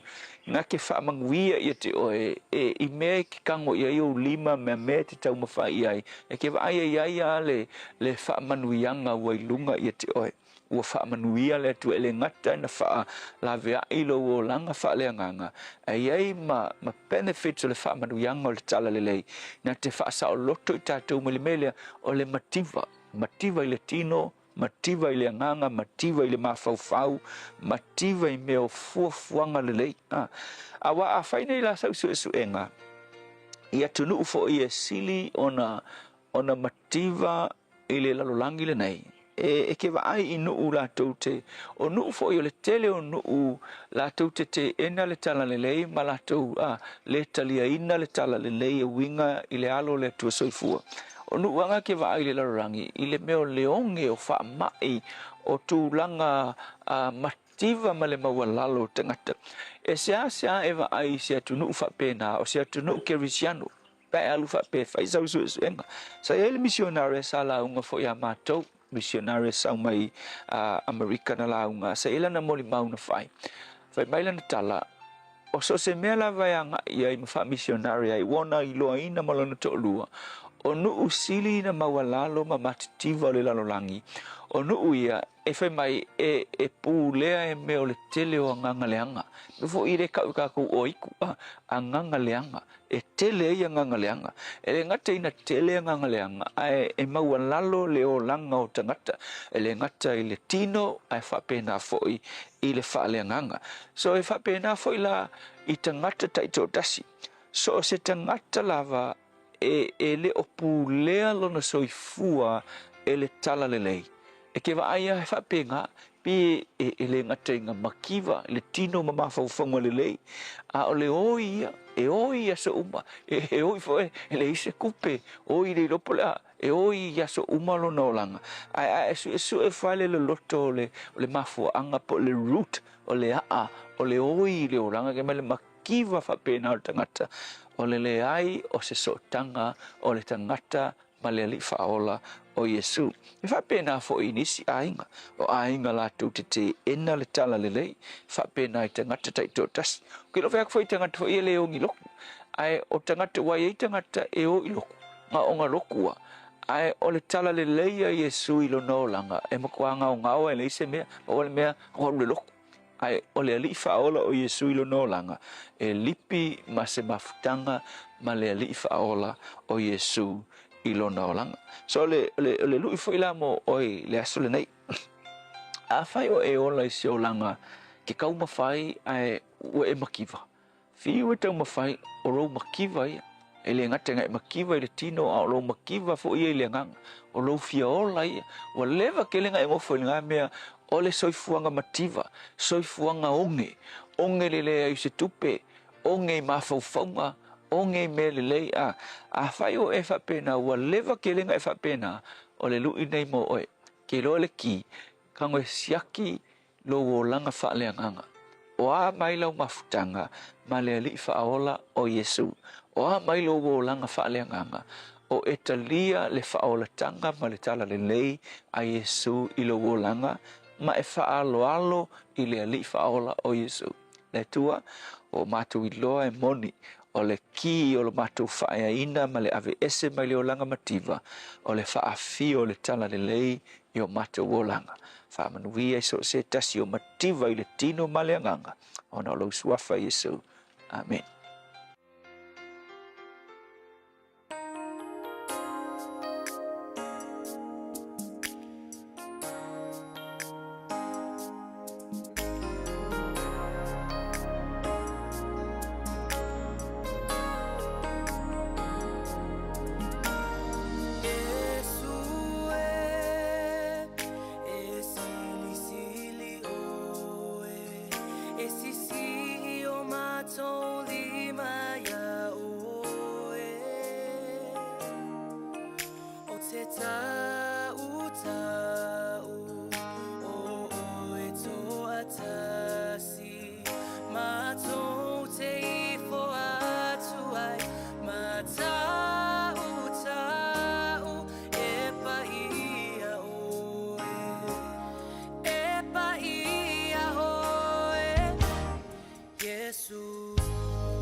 se whakamari o le Hallelujah Worship Team e Yesu sili sili. Oi, tōlunga tuele polakalamena.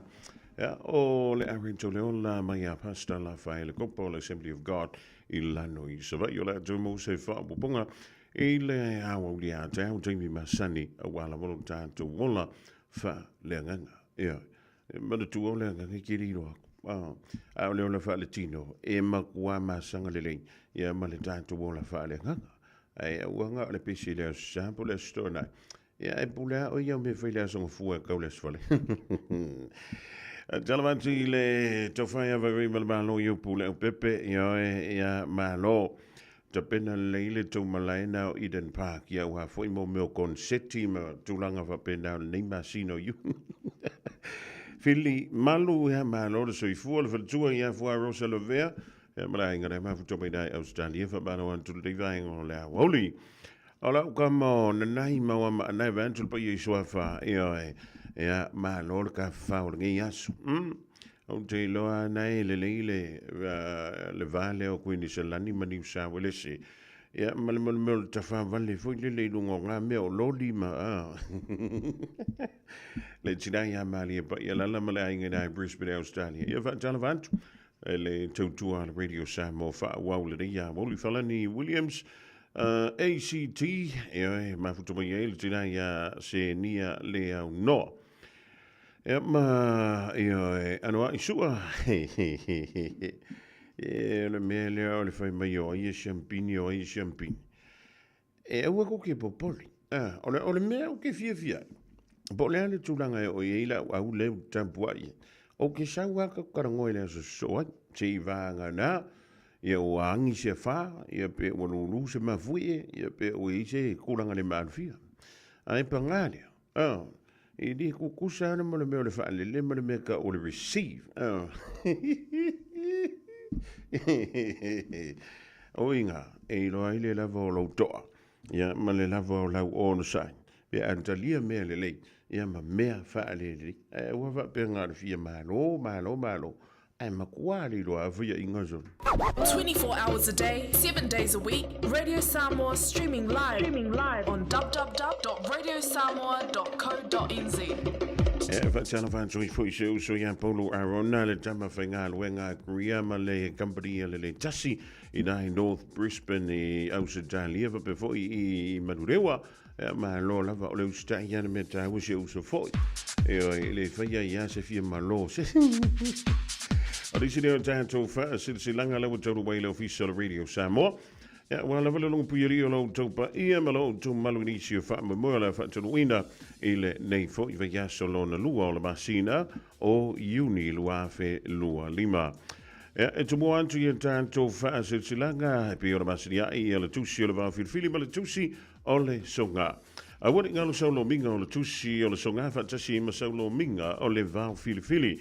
E mawai whano penga o Samoa I se sifo tutuila mamanua o nisi o tala tu o Samoa o alanga opu o le matafa I o le matai le whainga o whaala lave e pei o whai puiponga maliu leo siusinga o ainga whesila whainga o paolo o si I whaaloalo whaalanginga o e kale sia ma le tele o le ngangana o whaaloalonga e na o le fitu se fulu tala le tau na o le ofisa o le Radio Samoa I le tolu pa tolu o no Hobo Avenue I Manukau e maua tuai saulo minga morisi whaamtalanga Wala maila tātou ofisa I teimi whainga luenga I le lua ono lua tasi lima I watolu. Lua ono lua tasi lima I watolu pētika iane I le shopradiossamoa.co.nz shopradiossamoa.co.nz E whaima yela oka a lua tu sa o a lau tusi. Ia po au tusi nahe lua o le songa ma le vau filifini I lau tua tusi po lo mauta ma lo lawa.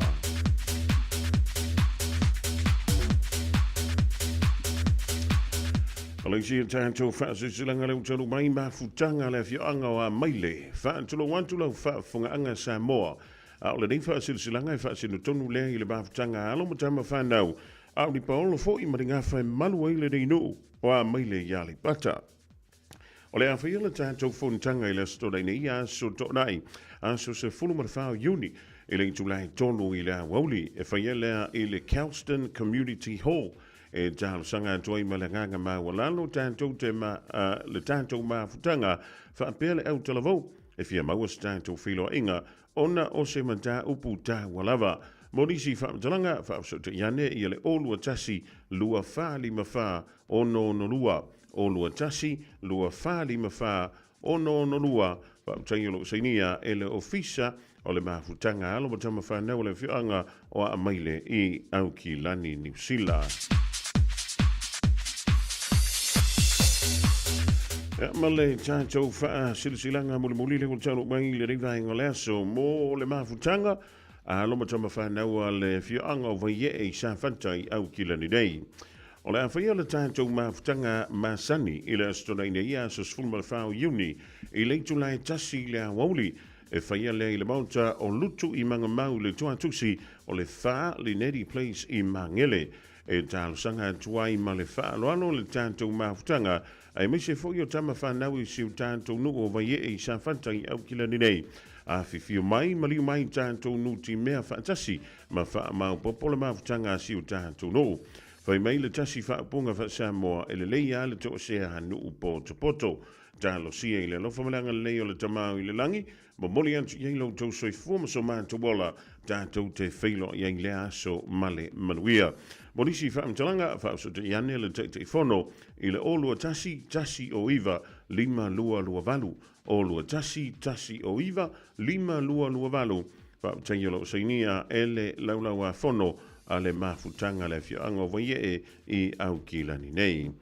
Oni sinau tātou whaasilsilanga le utalu mai le rivaenga le aso i le tautua male unanga a le Radio Samoa tasi lima iwa tolu amo i na ua toi se fulu male afa minuta o na tāleo le tu la. Lua i a tāfo i le lua i le ria wauli au dātu. Ia tātou tala i pio na sa e whaafunga iei le tu la tasi mai a le urua i li Aisha Hooks. Talamantu i na i Canberra, Australia, mawutawai ta Steva. Yeah, the Brumbies, Malay Raiders. Man, order for you to favor.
Simple mali na le sunga ya tau fifa o Sofia le divine o la wolu le wa to yo no minute. O le tala o le tula e lua I le ya wolu la sunga fua. E sulu mai la va ya le lai le ya wolu ya malu o le ko malu wa so le living tau. O tanto whenga ye ma le masina mo mo ne o le tau malu lu tono ni sila ma au sitali ma le televisi antu. O lo o whaanga solo ai ma le sitala. O vainga wha upu whai e tutonu o le tātou tono. A o lumana ia ile whainga pālo ta tele. A leo tu mai ilo mai na ua whaanta apele pāna mene le stolu. O le masina ni iu yuni. Mantua le tātou pālo ta tele I Samoa. Le whaamoi moe whaatonu ina I le masino aparila le tausang fau. E bita iane e fua I le tula whono whaavai. E whaanta apele o le pāna mene o lona winga. Tolu masina pio le fam dino mai le fam sidonga isa mo le fam sidonga mo lu e tawana o tiai e mo fa tino ina le tanto fainga fil filinga e pio na lau sila fia o le ia tanto party tele e lua HRPP ma le fanto tu ile tu sa mo o tasi po le fast e o le fa ilo mai le so o no ia party o le o le stala ia le lanto fia tau vai ile fainga palo tele le tru uile fai ngol masina o aukuso e ole le fai lo mai I o le party o fai ngoina o le Samoa Labour Party o le o fa la wi lo fa la wi tele ya lo lanto lista lai ile ofisa finga palota ile sono le o le masino uni lo no wingo le Australia na se I ma vai antu nei ya onisi longa fo I upu fai o le malo le sa fa peona ye tonu o le whainga malo le HRPP e pei ona mawaiantu I tausanga ua tōna. O lea iei le sui. Ia pe o lea sa avea ma minister lea o wha matironga. Ia anto ai ma Justice and Courts. Ia o lea sa avea ma minister le rawa I tau o wha alo sea katopau ainu u. Ia o lea fo ewa ia wha I lolo na fia tula iai e tau vaa mole no fōa. O lea tū ma lo vai maunga numera wha. O le temirengi o lo pale mai ei le fionga le minister o le mtanga aluenga o leo le tofai a fau alo le fau Harry Schuster. Ua fai lo mai la le fai le tusi o le Samoa Labour Party. Ia, se tasi foi o lo iei tutonu o le party fau le nei ua fai ngoina o le Samoa Labour Party. O le sunga ia sua tani e lusua. Ia fa pe foi ia le sa avea ma minister lango o le mtanga aluenga o fau msidonga I tuksanga ua mawai. Le tofa ya so alo fa mini. Ya ona fa ilo ma yela ia le fa pe sole o le makwa kede au ka ko paki o le wa ye tono le tovanga o le fo I tusanga. E bila ona yele panti le HRPP o le fa tu ile tu Samoa tasi o le tau tu Samoa party. Ya o I malisi de o ke va ye koi. O le au ke fiu fa kede ya kure mede. Re o fialo for mere kia o fa ilo mai anyways se you to tam fa to is time o no I nei la party wa mai a ona le sital e tamo mo e pe tamo mo e ona sui tova ile tanto fainga pa lotta tele I Samoa o le wasa uni to wai ile fai un ola masina o aukuso ya e fai la fainga feeling al tanga ya wa o lewa tanto sila mo tanto mai mo.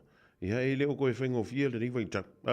Ele tau o le sui fuanga e pei ona iai. Talu mai ia le wha mai o le COVID se furumarei. Ia ma le tele o isi mau mea ia na alwa ilunga le tau o le sui fuanga. Pia le ele tau ale I le va o Ukraine ma Lucia. O le tau a wha awaule ia ia isala eluma Palestina. Ia ma swing o le presking o Amerika sur kafefe. Say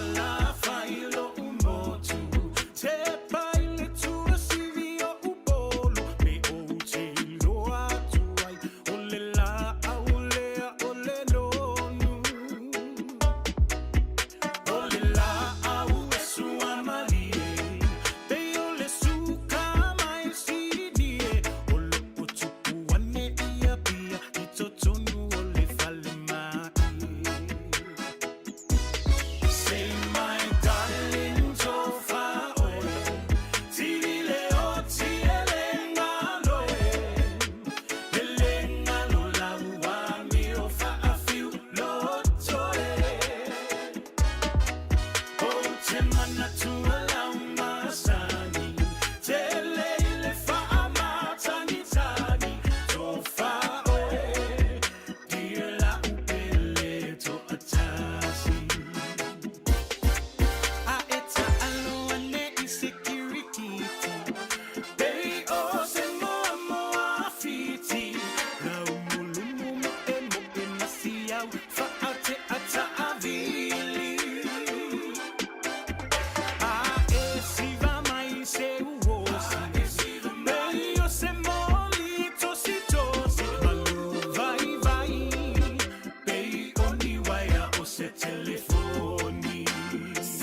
whātalo whātua se whaopoponga le nei o tātou tāla fō mo le amtanga le nei vai aso mai lau Radio Samoa.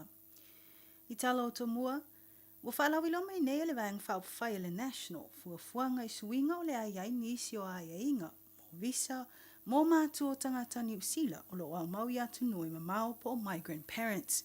O le nei visa e tā ua le parent booster visa ma ua tele folanga le malo e tu sai ma le wha mui. O nei suinga fō le awa ai le ono o atu le se fulu tausanga le umi e mawhai ai e se matua o nau mau I te tono New Zealand I lona whaatulanganga e 5 tausanga e amatai pe ata lia le talusanga ma le isi 5 tausanga e whaopopo pe ato e whaafowina le a visa. O whanau ngale malo le whaatino ai o nei suinga ina ia whaatu mawina pea le fia malanga mai o tangata o isi atu nuu I to tono New Zealand ma au mawai mangalului ai. Ai meise lava I tangata o lo o iai le to mai maanga wa a whaapitoa ma o lo lato tilo. O le mawhai ai o na whiriwhiri o ia tangata e au mau I New Zealand. O le tui nātu lea o se fesoswani I o lato a inga. I le whaalawi loa ai o ia suinga o lea o whailoa ai foi ma ai inga mata iala. Mō tangata e talusanga atu I lea visa e au fia ai le tatau o na iai se tangata e langolangoina le malanga mai o le matua ma lona au mau ai I le atu nuu po o se sponsor o se tangata anu o New Zealand po o se citizen o le atu nuu. E tatau o na ia au sia ia inga o le siake fo mai po medical or health requirements. Ia iai se insiua e o atu le lua se lau 5 afe le au whainga mo le tali I whaalavilavi tutupu whafua sei po le emergency coverage. Ma le salau afe mo tonga fitinga ngasi o le kānesa ma le toi whafo I atu o lato watu nuu na soifua e ai o le cancer coverage ma le repatriation. O nisi o tuunga mo sponsors e au fiai o lato se le ni po tutongi. Ewi I se fiai o le national I so lato tau mawhai mafuafuanga u whaatatia mai ai ua upui e le Greens le nei suinga. Manatu le Green e whailonga tangata le fuafuanga I la le tu e le ngawhatia tangata uma le whaamoemoe. Manatu e na o tangata maumea ma maua le tele o tupe o le amanuia I le nei whaamoemoe. A o tangata lau tele e le maumea ma e maua lalo o lato tutoni o le a le manuia ma le mawhai o na whaatino ai inga ua whaatulanga mai e le National. O lo whaasolo nei se suasu e ngā leo I se maliu na lipoti atu lo lato o ofisa le whaarunga o le vai aso na te nei. Ma ua I reporti ma le le tio whaavao ma lo New Zealand o le amata apuna lipoti atu I lato o ofisa mai Newton I le aso tō nai. Po le kuata e te ai le tu lai fitu le afiafi. O lo iai pea malo le malo I le no whanga na mawai le tino maliu. Ma wa amata nei su enga whaapitoa po le forensic examination. E leo mai lo tonu le mafua angol maliu ai o le tangata. Ai o lo o iai ma salsalonga na maliu o ia I 5 o 6 tangata. Inisi o tala uwhalawi lo mai nei se report le AA I tūlanga mawa e ua iai nei le tele o tūpulanga talavou. Ma lo lātou tau mawhainga e alo ese mai le tele o awhianga o sori ngā tūla whono I lunga o wallet tele. Whamawina I report le AA mai le tausanga lua o tasi tolu I le tausanga lua o lua wha wa pa uma wa lalo nei le pasene o sori ngā tūla whono I lunga o wala I lātou o whanau is 5 tausanga I le se 10 tausanga le mātutua. I report o le tangu fiai o le foeuli au whaaswa awā ma whaia whala au whaasaina ua 5 pasene ua pa uai le numera o sori ngā tūla whono. Ma le 5 pasene ua pa uai sori ngā tūla whono o le whai o le fuspau. Ta ua le so upo le AA ua vaaya le te leo le suinga ua iai nei tūpulanga I le tau awe ino ta avale o no suinga na whaata atitia mo le malupui o la tau. E pei o le tuu atu o le tausanga e mawhai ai o na a mata tanga fia e le talavau le ta avale ma le se 5 tausanga a nga ilunga I le se 10 tausanga le matua.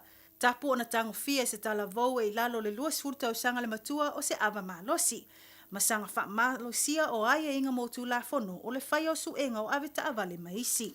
Ai ui se matango fio tau mo whainga ma le wha titi ai o le numero tūpulanga o a fia nei wha fita auli o lo mai tau ina pea le tele o soifua o mau I whaalavelave tau ta avale I te tono le atu nuu.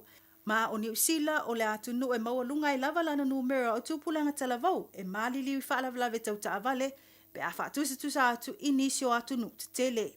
Ma ona o ia tūlanga o whamonia mai ai le anga I o le malo e toi ilo po karame whaalea o onga mo ave ta avale po le graduated driver licensing system na manisi o fuafuanga fau e sanga wha malo si ai tū la whono mai e inga I le whaafoina e le talavau o ta avale I te tonu o le atu nuu.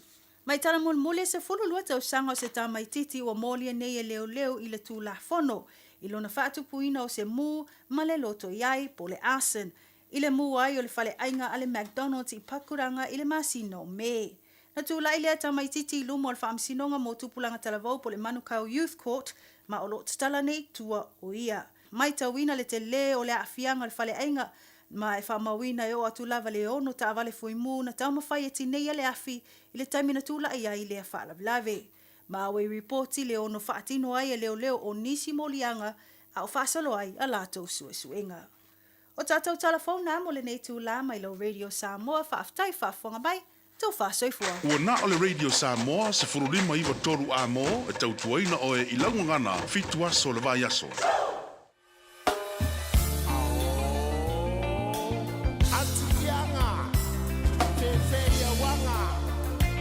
Rasta, Mawalo Lunga. Ua adelo ua so malolo, se ika ufa asa o sao. Se iyo ukalia kumua kele siya ilo anti malanga ulo. Faalongo maila kianga, te faale leila ulo faisaka. Oke fo iya ulo afa a ulai oi malaupanga. Vai mai oia ole sifi. Nga fasingei o ela ulo o miti Kau faake I o e ile pae lo vai a o lea fo I ua koe fai Ma ai au kanga onge Faapuku wange se kingi ka longe O ke kau mo ulo faasi mao vai malo oke Hi ha ha Wapevela o kokonga Kalu oi kelesia Makianga wafia foki o lulusia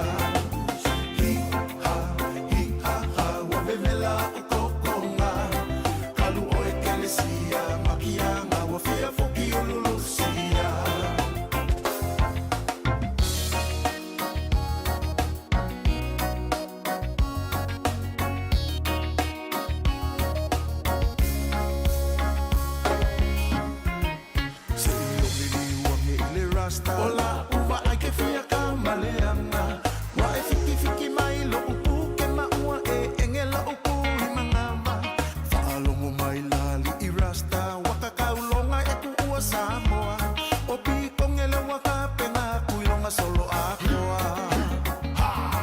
E ai la male koea inga O lewa whaukua ilo maainga Whaian o lo wa so male ainga Ele anga lo lo I fale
Nga o le ni vai ngole so mai ya le pai jo fai lua e ai da o se fulu ma le tasi biru te o te ai nei le July lua sa ni foi man tu ma ave cha vale piki whana wa onga le temi tua ia onga i le nei a sunga fua.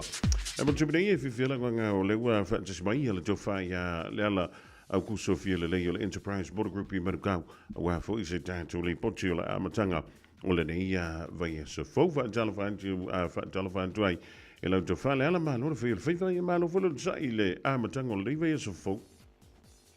Malo le, tau atai fo i lau talainga konga mbua, ia. Tatu tau pai malo, ia, tonu na huina le le tulanga o le weekend, ia le di o leo tato se loa i lumonu, o leo tuanu, ia, ilo na lofa malona nga le, ia malo se fo. Pai si manu lua le whai ngona vai aso toi timu le ala ia au te iloa o nae anto atoa le leilo malo si ia, te leilo i lau au pena me lau au le whai ngona vai aso. Ia, o le silingia fo tulanga lea, ia, pe o le o avea le malo le blues the weekend me pe o manongi fa solo atoa the weekend. Ei, aro ke vai aku so le ri ko a wori pe o le wa ko e pale mal champagne ya ri na o toi. O toi o le mena ta o le manu manu. A o le ala so la ngona wa o le o le malo le ai kasi. A le la ko pingi ngi mer Crusaders. Ia, ia o pola tnu e na wa mo i fo ia ele o se mer talonga fai ngo fie ia ai o tanto nunga le plus ia o te longa e tawanto le piki tu langa fo le o champagne ta sanga le so ia o wala fai no fai ai tu langa o o le ta alo ma swinga fo i o le performance atama ia ta total sia ia taulu ia tu langa le o le weekend ia a tonu e le fai ngo fie ai e ata tu mo ma fan ho le o le a i manuia ia tau fai nga lan mon ia le o le menta o le o ia a malulu ke le vili mau ke la ko va kun ko fu ma fanga va un le ia ai malo le o sai o le mo tanto ia le so evil di ma sina o no winga o no fai unga pole so sa ia wa fa foi le ma sino unila to on ia tampe nanga mo le nei ma sina fo o tanto ia ia mo le sila fiela va en malu samo ia fa sta tele lava o mo mato wa no ia patalo fat fo ile ta po inga au se ta tu wa tunu lo fa na ma wa mai ta patalo la nei fo i tu la le aso ia fa tai o te lo famia fo ile tua ia tu la ma o mai la singa ma tu te fo ma fa va nei aso ia ile lo ma le malu se ta tu wa tunu ia tu la ma sani la wa le ta promotion o lo fa wa per ta promotion le i ta vale o ma la ba lo ma fa o na va ile ya se tala ile cash bonus ia o atu fo ia ini se ta vale ta lua afe ia o atu ale tolu afe ia o tulanga ia o lo ia condition fo lele pulea o pe te mana o fai esa cashback ia po tulanga fo lele fai un discount le tawo lo fa malama ia o lo fa wa pe ia mai o lo tu ia o il fai te ia fo le tulanga le ile me fa nga ile cash bonus le ia o tulanga o tato lai fu tato warranty o tawo fo le warranty o mai le fata o sanga le warranty le en fai ona fa tau le warranty ia o le warranty le o lo ia le 12 months fo le free aid roadside assist lo no winga a fa pe se tulanga fo le tupulo sa se meo out of Auckland po Wellington ia lo fai ona cover tato warranty le ia tulanga fo le o le rental car o le towing ia ma le tulanga accommodation no winga e mo wa tu le warranty le tulanga fo le o le afeli se la fa tu pe na ia tulanga fo le sa ma o ia po le rental car fo ma fai ona toi a fa tau lu mai ne ia ma se la tulanga o le tato towing le ma fai ona fuli tono tau sanga bombo le warranty le ia pe o le tulanga le ta o fo le ngata fa tau le sa ia e au tilo fo le tulanga le warranty ona ia fa ia me tu tulanga fa pe ai lo ia se tulanga fo le lo ia le mechanical break down insurance ma fai ona so ani tulanga fo le malta tu fa so ia o tele mana no e tatu ta vale o le lotoa ia o lo tele tatu pa u ia tolu na ta vale eu fa pe ta una mai mo nei aso ia matai fo le mai aso mo e whaafonga ana fugi se tātou atu nuu, ia o loo iai le tātou Suzuki Swift, ia tasi nei tāwale o le lua te sifulu ono, tāwale e fia iai ia to telefone le ngata i pensini, ia a tūlanga fo le o le pakano fia, tūlanga whapea, ia o le upa u i le iwa se lau iwa lima, lua te sifulu ono le tātou Suzuki Swift lea, o loo iai fo le tātou Toyota Spade, ia o le hatchback po tāwale lea, lua ke sufa, o lo whai ona mau i le walu afe iwa se lau iwa lima. Ia, man tātou piki apu lea o le lua ke sufitu, o le PT50, o le Master PT50, ia lo pa ufa apitoa i le lua sufa afe iwa se lau iwa lima. Ia, ma lea noa i lawa tātou tāwale, pe o tātou SUVs, tūlanga o tātou vans, ia po coaches, mo aina po tele, ia o lo tele ma noa ia tātou tāwale tono tātou lotoa e mawhai o na whai mai lau whilinga. Ia mo nisi whaamtalanga, ia fo lo iai ia tūlanga fōlele o se tāwale tuai, ia whai fo na whai mātou ia trade in, ia mo i lātou mai se lawa nei taini le o le tele le tau, ia en whai o na maua uma tātou tāwale i luna o le tātou website na o le enterprisecars.co.nz, e mawhai o na e sua i lunga, ia, mo wai fo i tāwale o lo iai fo ma le link i au tāwha tāwale taitasi, e ma whai o na whai mai ei lau finance, ka whapea te au tūtilo whaatupe e le finance ia tūlanga o lo sa. Ia whapea fo umana na whai lau application pe ia o na vidi mai lea i tātou telefoni, lea ma whai loa mai fo inisio o i mātou, ia le tātou numera lea o le o Barcelau, ono tasi ono whātasi bali, o Barcelona, ono tasiono fata sibali, ia silmai mo le sunga ia Terry Coon, tātou le lipule, ia tamafo ia tau o papo, ia poto au mauna nei o le ala o kusa mo nisi whamtalanga, ia mawhai e fo ia na speed up ia tūlanga o lau application, ia malona whaatumu lunga online, ia na bini mai lea mo mātou mo le whailoa mai fo i nei, whai fo na wawena process of i nei mātou fo i le tātou ofisa. Ia, mo nisi whamtalanga tātou telefoni na, a whapefo e mo lewa noe suma iai o tātou address o le 5 i le 5 tolu, Grace House Road i nei Manukau. Ia, e suma i fo i ma tala mai au. Ia, whai e tātou tala i tātou lotoa i nei Manukau. Whaatai tele lau fonga mua mo le mātou a noa. Tai. O ia, manu te rina ko ia.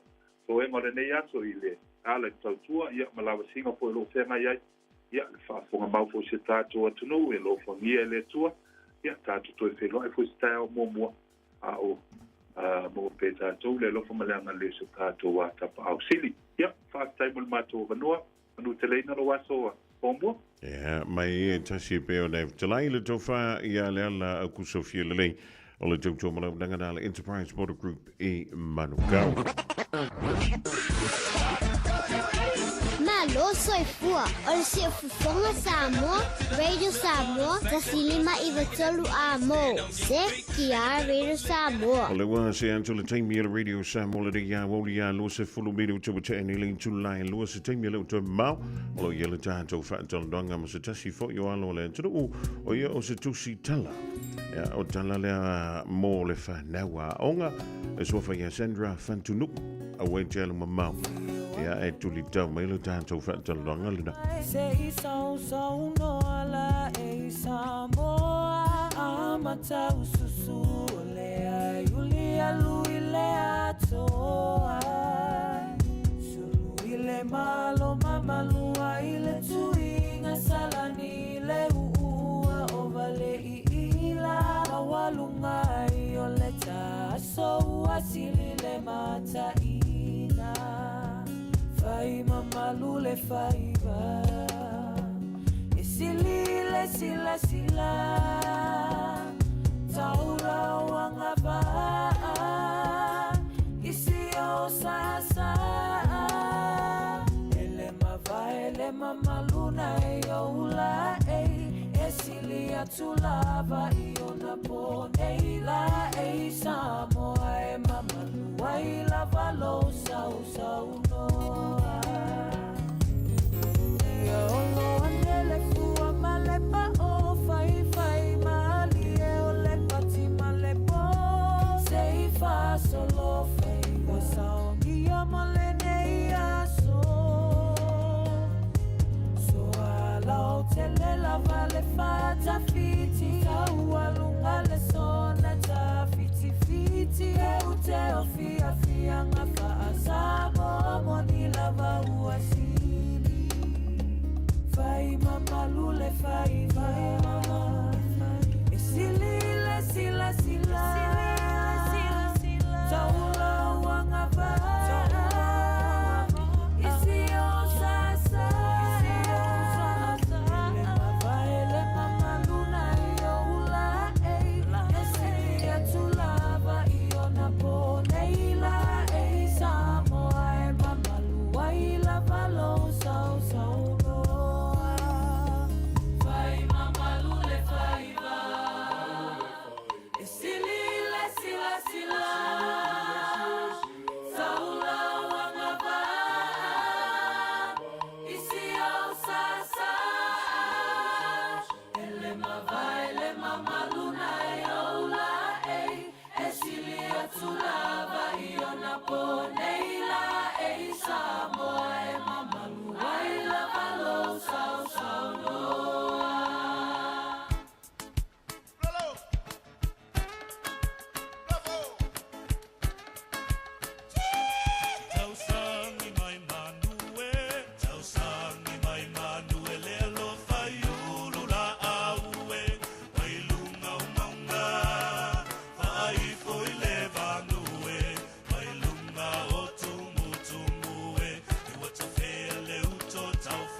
fa ni ule la te mine ni te fa pe ole la po si fo mali o le fionga ia na nai vi lani fa pe fo i ko malo o king afa yo bol ko malo po le tofa ia jau ili alfa mai ava e pe ole fa fonga ti le dei vainga ole woli ia pe ono ta u stemi was so la lo ye se ta si fo i o ano le tanto tro o loo ua ia maua le taleni o le tusitala e le nganta i le ngana Samoa. Ia whapefo i le ngana Peritania, mō tūpulanga lalo vau o le tātou tunu.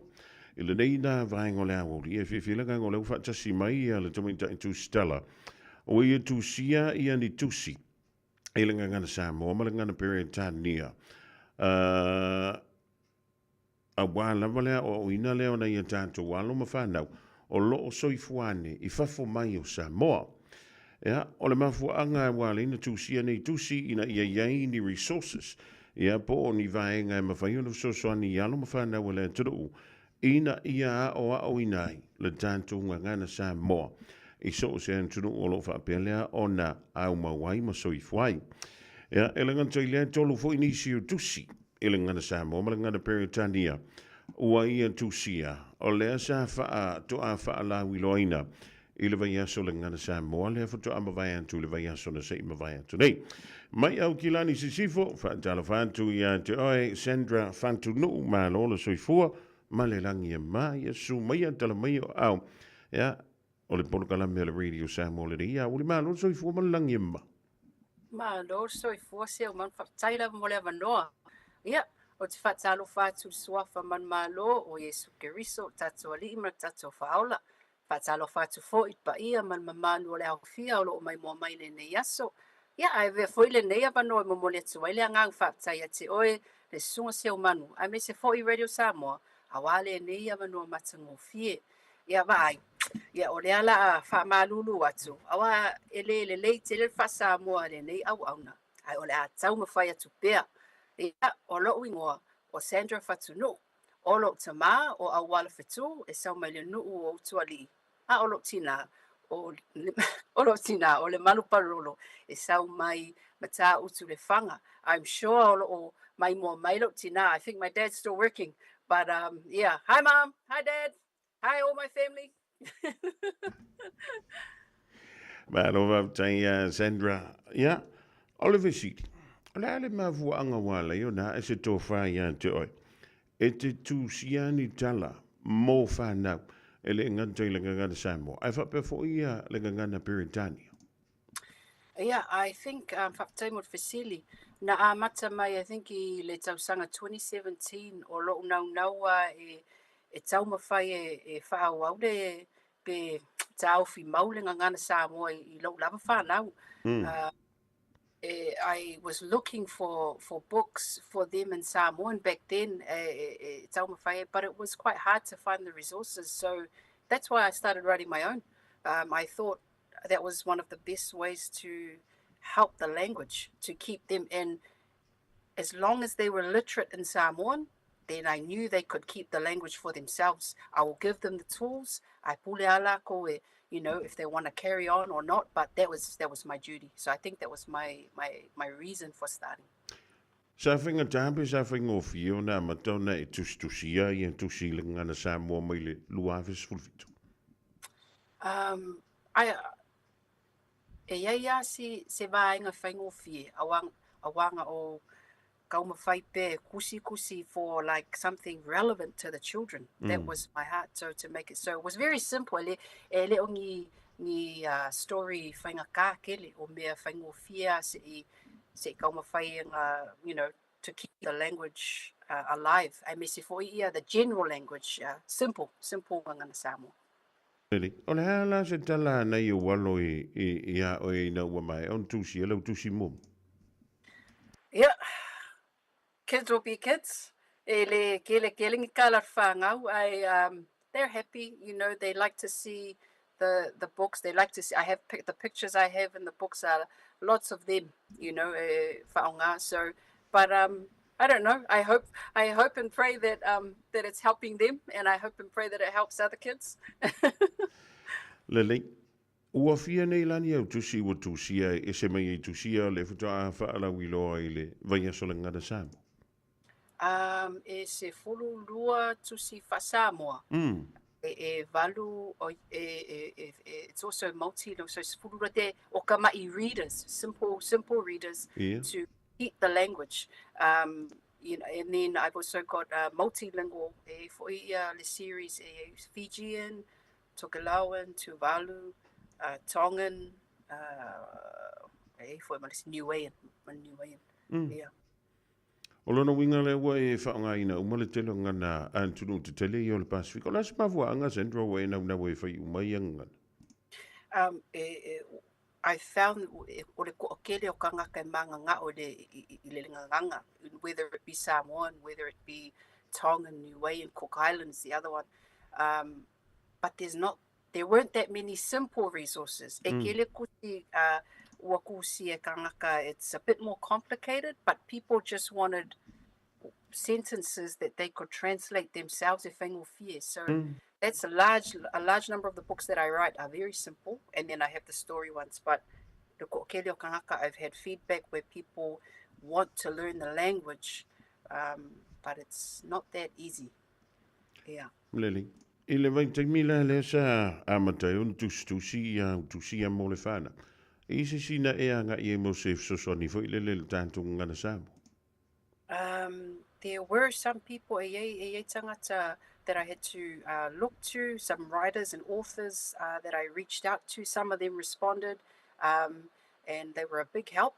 But mainly, I think the biggest help I think will be the Lord.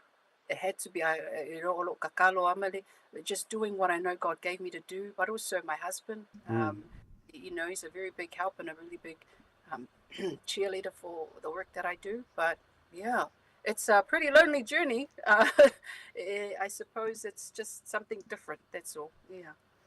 So, sometimes when we do these sort of tasks, it's so easy to give up. But how did you carry on with all the obstacles that came your way? Because you just said it's a lonely job to do, and I know sometimes when we don't get help, it's so much easier to give up than to carry on. Yes, I would say to know, because I know the purpose that the Lord has given me to do with these books. Like you said, I would have just said, "Oh, it's all right, just leave it." It's. But I know that He's given me this to do as something to leave for the next generation. And if we don't do something, then the language is going to be definitely lost. It's already happening. And I've always had a passion for everything Samoan. I'm a proud Samoan. So, growing up, I wanted that for myself, but also for my children. And I know many people all across this world want the same thing for their children as well. Absolutely. Now, let's talk about your 3 books that you launched last week. What can you tell us about these books, please? Okay, so sorry, it was actually just the one. Sorry, it was just this one here, Daniel with the Brave. Hey. I have 3 storybooks, I think is probably what they. But this one here was the latest one. Yep. Daniel with the Brave. It was a quick write. I really enjoyed writing Daniel with the Brave. It's all about a boy who is afraid because he's too small to play rugby, and it's a personal story too, because it's something that I know I've seen, but he's really afraid to stand up to the big boys or to just play. But he wants to play rugby. He's very good, but he doesn't believe in himself. By the end of the story, he's got a good mate, some good friends, and he's also built the courage to overcome the obstacle. And I think a lot of it was just to believe in himself. It's the courage to know whatever you've been given to do, you can do it. It's a matter of whether you think you can or you think you can't. That's what Henry Ford said. Whether you think you can or whether you think you can't, you're right. But in God, we can do all things. So yeah, that was the background about this story. And he's a boy who really looks up to Adi Savia. We know too that Adi's not only just a great player on the field, but man, he's made some big waves in the rugby community, and what he's done to stand up beyond what no one else has probably done it, was very much like the character that the book is based on. I saw a bit of West Auckland, and I saw Ranui when you put up the book. Yes, so is it yes. truly based in West Auckland? It is. So this boy Tanielu, he's from Ranui. I actually see we live in Ranui now, but I was born and raised in Messi. So I put Messi on there as well just to make sure. Langi aku le lapi ko ui. Malo taile so Sandra, where can the people of Fair se fale o loa fale tusi pe Fair ona maua ele pa ia mana manuale tano uni kopi ia poni lo binga fo tanto tusi ia we tusi ia mo le fana. Yeah, we have a shop online in Mafaina Maua le Shopify. We have a page online as well. Mafaina, go and have a click on the link. Shopify online. Also Wheelers, they stock the libraries, Auckland libraries, and also the schools. But also if you just get in touch with me personally, we can also do that as well. Place orders. Malo whaaptai. Ia, o mea sau whaala i a muli pa ia mano le turu. A misi lewa mātua o lena whana nau i nei ia le tō tele o le whanau. Lea ele i antoa le ta i lua se fulu tau sanga o le whanau. A uare i loa wha Samoa. Ia po nisi o mātua le nau mai Samoa i nei New Zealand. Il tono le fulu pe lua se fulu tau sanga taluai. Ia, wa mantala wa ona le i loa le tamaititi wha Samoa mai. O lea sau fautuanga o lea sau tima inga mo mātua mawhana. Yeah, I suppose my biggest encouragement is our kids can only learn as much as we're going to give them to start off with. That's a great big foundation. It makes it easier for them.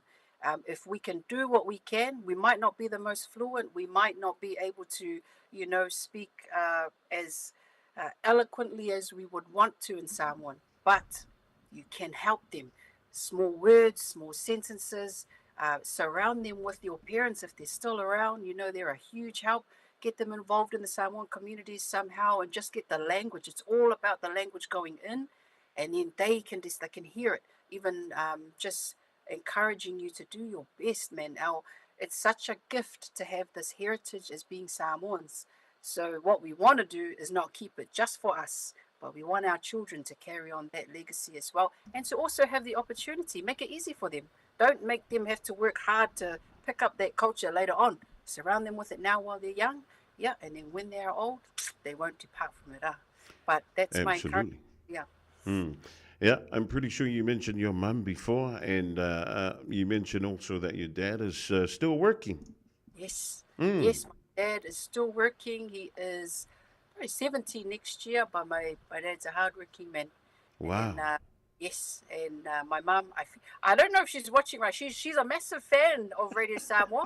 Every time we go over, she's always on, and even my mum-in-law as well.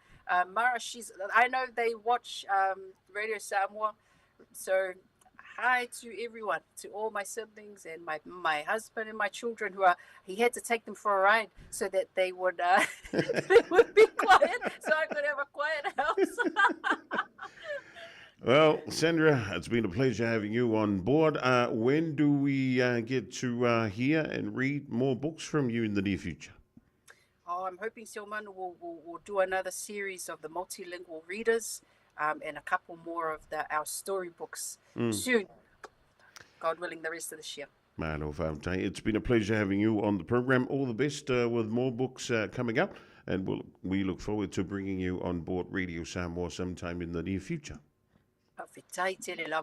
Yeah, manuia telele nei e fiafi, and God bless. Ole for the tour, Sandra Fantunu, o tu stella Samoa and tu sientala mo le whanau. I le ngana whaafingofie le ngana Samoa ma le Whaaperetania. Ia, e te maua I lunga o penga te whaelangi ana tusi, peori I tusi whataa umanila wana whaalangi loa. I le vaiaso le ngana Samoa, le tusi wa whaingoina Tanielu the Brave, po o Tanielu le toa. Ia, o kamiki o I aukilani sifo, I nai rānuia I whulunga piko ngu I ngai mesi. Okay, loa sa ula valeonga mākua I asola. Ia le ua whanau mai Tanielu mo tua peia o se mamoelo na file mu. Ia e sa ilia ne ai e avantu e whaitau ai ia nei a tātou. Wala mo whanau e le teimi e tu ua atu ai a onga mai a onga o loa o tau ina. I toi sifulu iwa me duton tāna o le tu lai tolu. I feel maua so sad. Omega ka. Ia na lowi moa. Omega ka. Saka le tau. Omega Car, Fili Milo ile Omega Car. Omega Cars, lua selau Cavendish Drive i Manukau. Pole telefoni o iwa lua fitu 5 tasi lua. Susu mai Manukau ne Omega Car, Umalole Kesile Omega Car.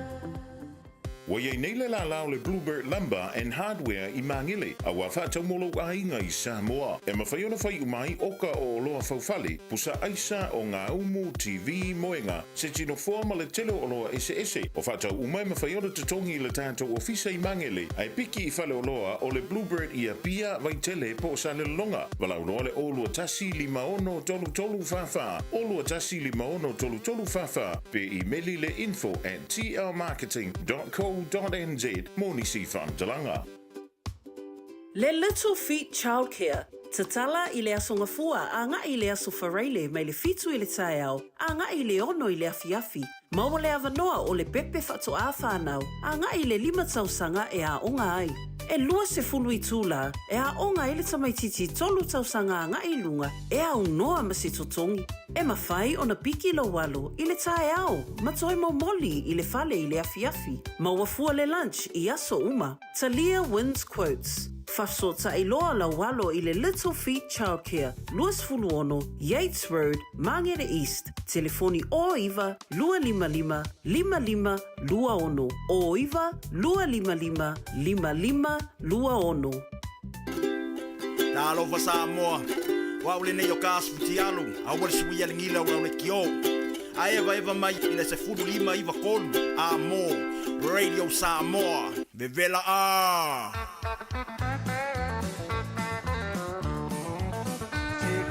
Joe, me gotta go, me on my own. Goodbye, Joe, I'm gonna bureau down the bayou.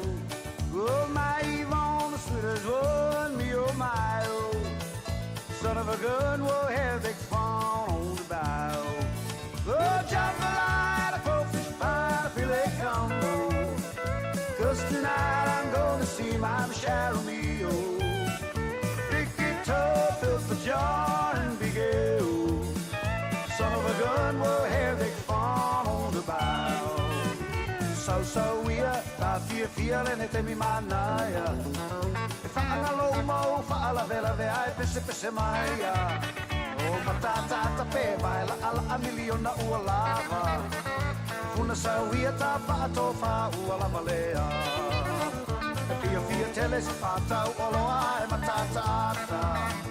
Tau si pele le olona va I fafo matangata Sili sa olope ya yo se meo tu fai mo oe I telefisu pa fauna patapa I telefo I mamo Oh jambalaya for fish pie I feel it combo 'Cause tonight I'm gonna see my Michelle Mio Oh big guitar built for joy and big ale Son of a gun will have big fun on the bayou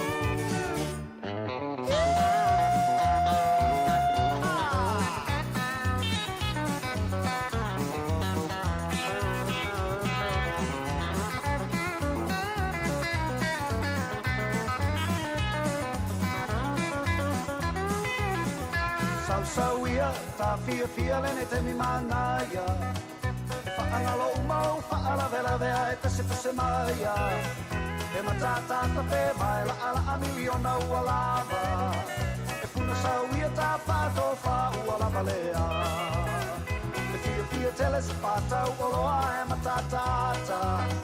E tau si pele le olona va, I fafo matangata. Sa olope ia yo se mea o te whaia mo oe Wa telefisu papauna patapa I a telefo I mamoe Oh, jambalaya, focus fire, I feel it combo Oh, 'cause tonight I'm gonna see my Michelle Mio Oh, big guitar, built for joy and big ale Son of a gun, we'll have big fun on the bayou Here we go! Oh, jambalaya, focus fire, I feel it combo Tonight I'm gonna see my Michelle Mio Big guitar built for joy and big ale Son of a gun, we'll have big fun on the bayou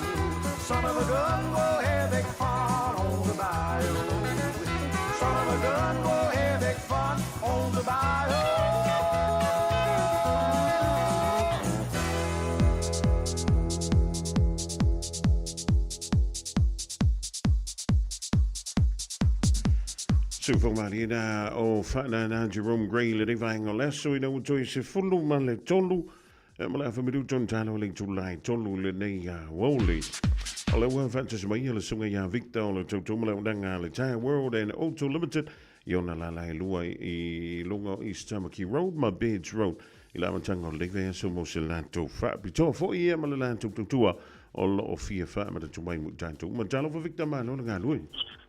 Ya, taro fatu la to faso mo malo la bon sa I malo ko to tu na sunga. Taro fo pe mo no sa mo pe na ma se me to mo sa malo ni tu la le uli malo la bon sa I malo fa malo se to. Ya, mai la va winga tau ni tu ga di se man. To fa ma balbu mai na ko ru ki bunga o de ba ngai ja ma do sa vi.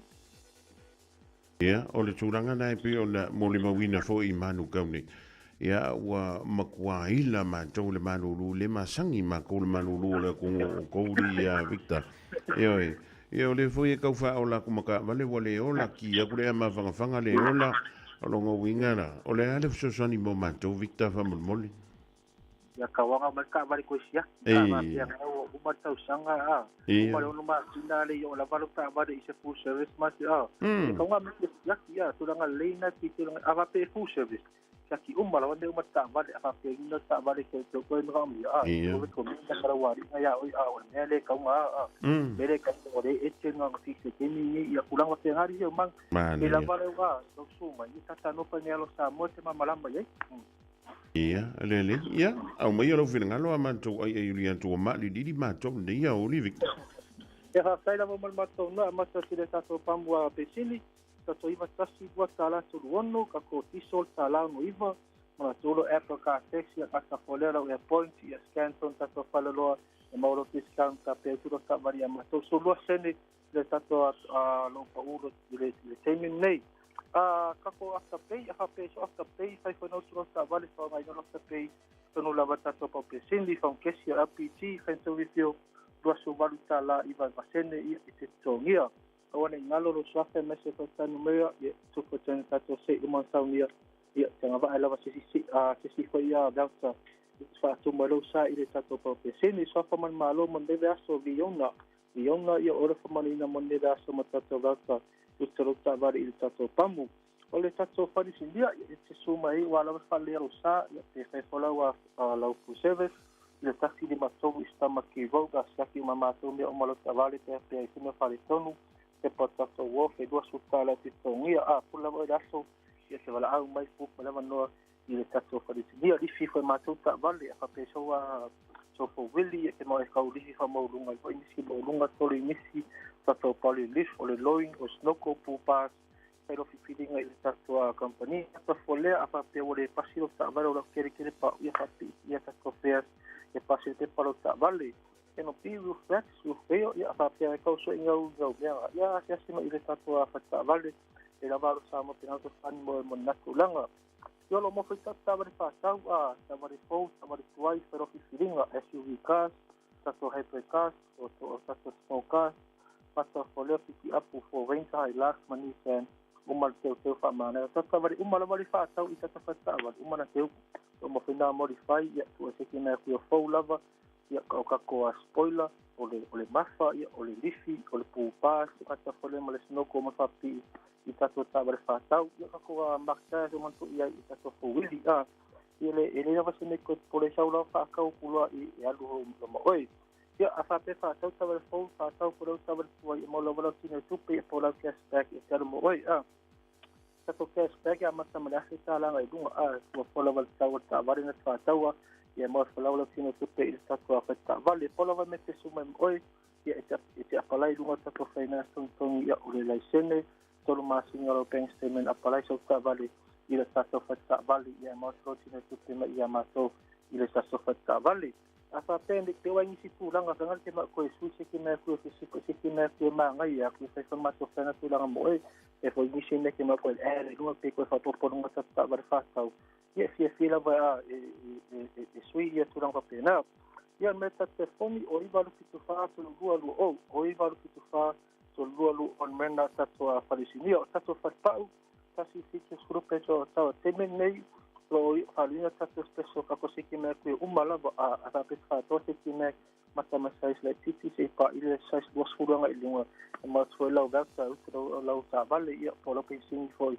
ile tato po pensing ta pesa to se ki me ku ia ma so sui pa faru ta vale fuile wa alignment Ola ola so tava no mai ne vatu ma to le vatu to se suma fellow alignment ile tato farisinia mo tato pa martas po tasing to lima so se plan level mo ia ma to terminate ole access ya ole plan le ole lenten so ka pena afa pe tuai sia tanga ifo kulang se senga ko ka ko plan o terminate tal level no mo se suma yai i for le tato fa pa vale ne da so era stima lo que me lo sanga le to va no to ava pena to so ta vale mo ai to tele o so vin fo brenga to tele o la vata to ven so no ia o lo to ven tango ki o lo ia termine ila to fa vale pero filinga ya seria ta to si pay hasta pay le pai ma ne vis ko so mo la tua to finance su valu masinga itesfi to finance o malavaro sanga ina termine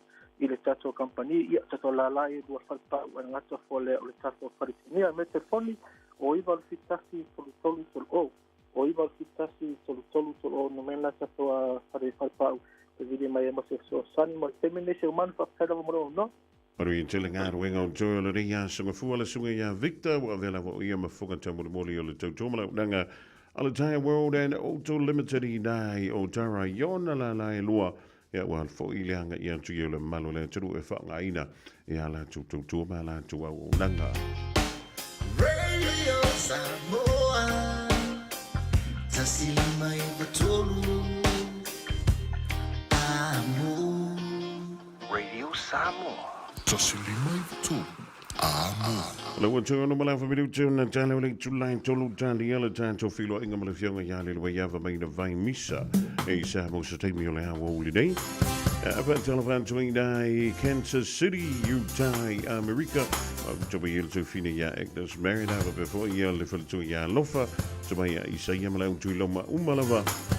Ta ele tole pa i li pele. O le mahu tama i le ni ia mo i le tātou tautu. Say if I fia tomorrow le lupe uluiva o te mana tua e fia I loa funa loa ina o ita mai po tasi o te tiwa I le lalonangi si o unu ue ua nasi le tanga fale mai ma fale o na papalani o matai e ia le vai o fiso tafe atu I le sami e ia I male alala o papa ua fai le ama e vai vana e kouta si ua si le matola Manu usafesi o umatotu mai I le sami Sao ia la ia E te tali tonu ai Awa o si o unu E se male fai me ama fai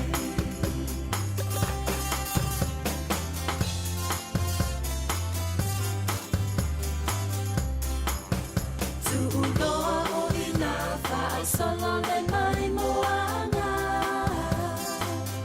I totonu alo unu o po tasina whanga malama E susu ai tua tanga loa fio mele I se a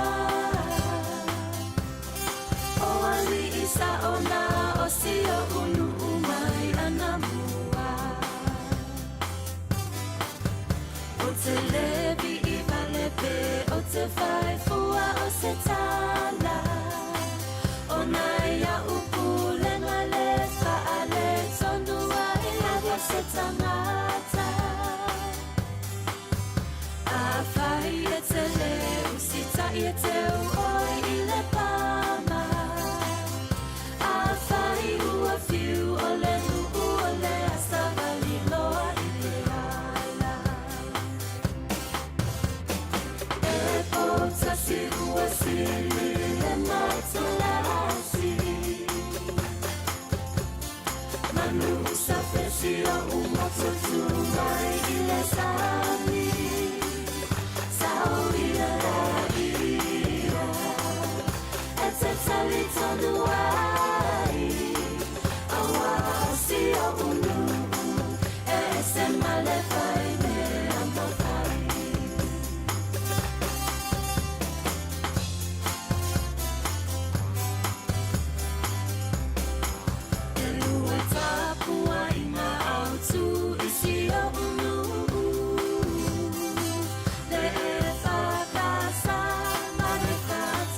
In this update, Israel says passengers on what it's calling a selfie yacht it boarded are safe and unharmed.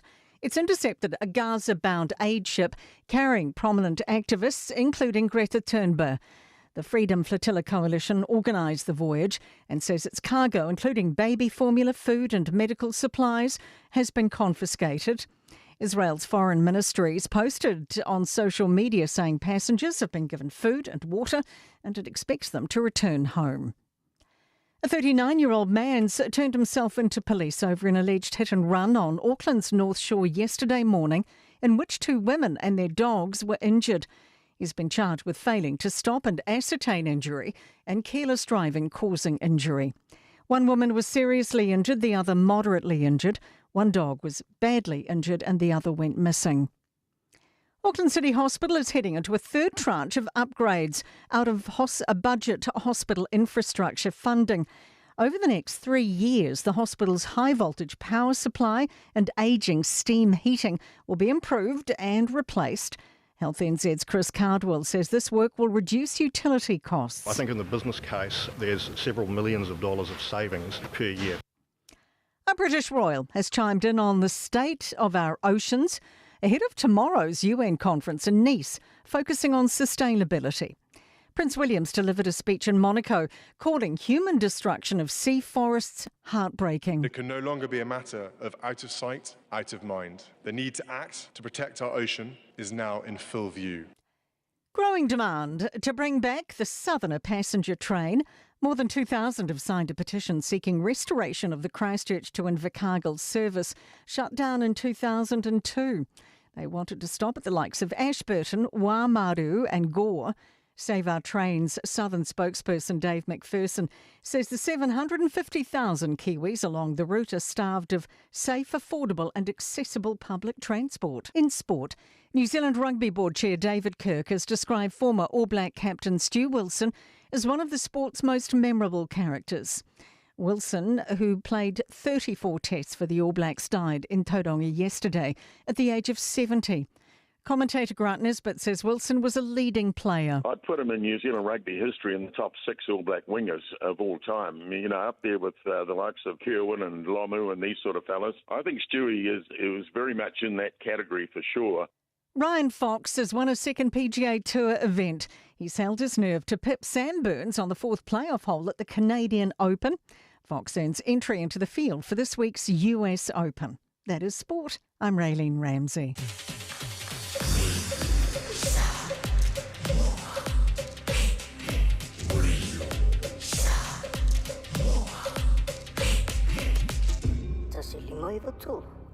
Yeah, TT the artist, Club Queen, DJ,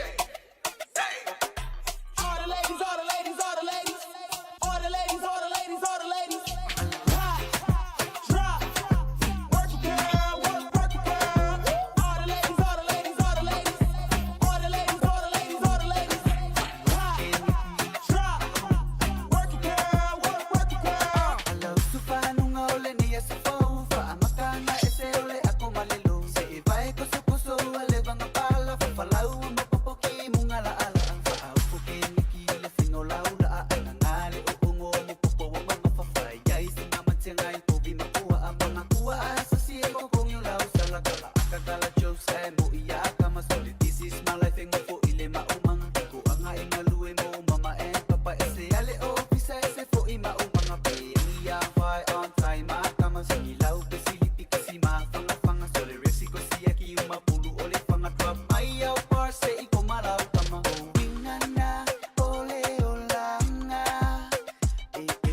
ese umalava tangata ikilunga elalo de work na kama ikilunga elalo de work na kama ikilunga elalo de work na kama sole resi ko siya ki ukaile maumanga unga idefa ariangana ufikara isia ule maumanga eva maila ikama ulengei au manga sole eva mailo ile uima ya madele pala pala emu madepe asa asalela oso ikele masole yanga de pasole kama eva maikuile oso ekawile nei maso ope akale fama ifika ikini ofisa asa kama ipe wala ase yo fama kala le winga olenge kala kukusa ole ofisa ma ile maumanga au onga filiva ama mawafa bangu yanga enga kalupi mauma ai ula pele ko anga ole olanga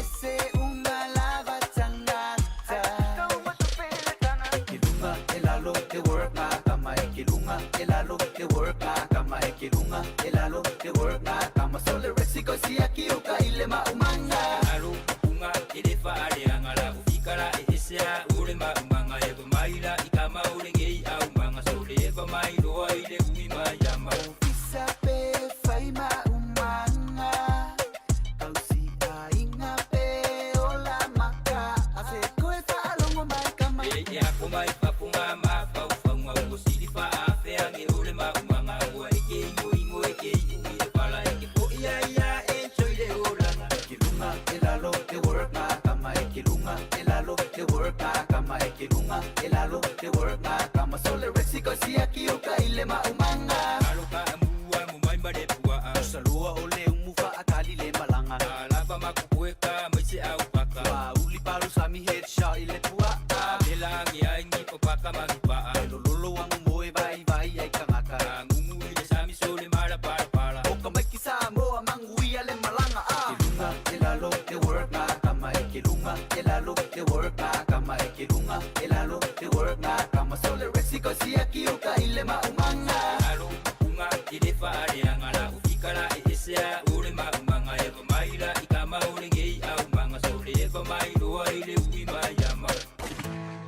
tala fia le nei Samoa, we nei si tautua ma se unanga family noto mai le kampani o le City Craft watu si tasi dua lua Lincoln Road Henderson te maua iai le tele o tawa la poa band e o foi tatu tawa le laiti. Tadia foi la tofa le tonu tongi e talafo mo le tatu cashback. A mantatu lima se lausi aga ia tu le lima afe tala. Pe so te mai ungia Pita Pernanto le numera o lua tasi o wale walu fitu lua fitu lua. Pe a manamia se tawa le fau molo ainga i le tau malulu. City Craft done and said. Whaasilsilanga tāua. Wa taunui whanua o lo fau mo le tātou whalaoloa o le Eveni Pacific New Zealand I au kilani nei. Mawala e dog pa tamaitai. Ia e maukingo fo I lava le vinga o papa I songa a lo fau. So mai I le Eveni Pacific New Zealand store. Mai le asonga fuanga I le stonai. Se fulu I le taia wanga I le ono I le fiafi. Tu atusi o le tasi John Galter Drive, Auckland Airport. Whaapsanga I tonu lava ma le KFC. Au tawhane o le warehouse I le shopping centre. A le mala e valele. Eveni Pacific New Zealand store. A fio mai loa Samoa. O esi la fia e iwa tesi ma le tolu wha miliona tala le se leni a le UTOS ua toe whaasafua atu I ona sui whai unite I le lua o lua wha. Whai sau teo ngā tupe e teo wha whainga luenga ai lau se leni ina ia vave wha tau nuu se wha moe moe tā ua a lau ainga wha pe e ka le sia. Wha o ngā au nanga le ANZ po le talofa voucher, le M tala, ma le My Cash e ala I le Click X. Wha afso tai mai le ono valulima lua ono iwa wha iwa, le www.utos.ws, po le emaili o le info@utos.ws, po le Facebook, le UTOS, le wha aputu ngā tupe teo wha whainga luenga o le mawaenga tausia Samoa, teo wha whainga luenga e mātou lau seleni, ai sele e oe le manuia.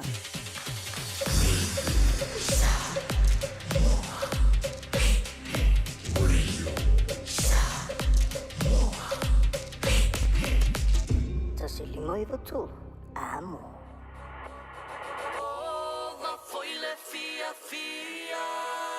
Shake it, Charlie man. I say Polo, what's up?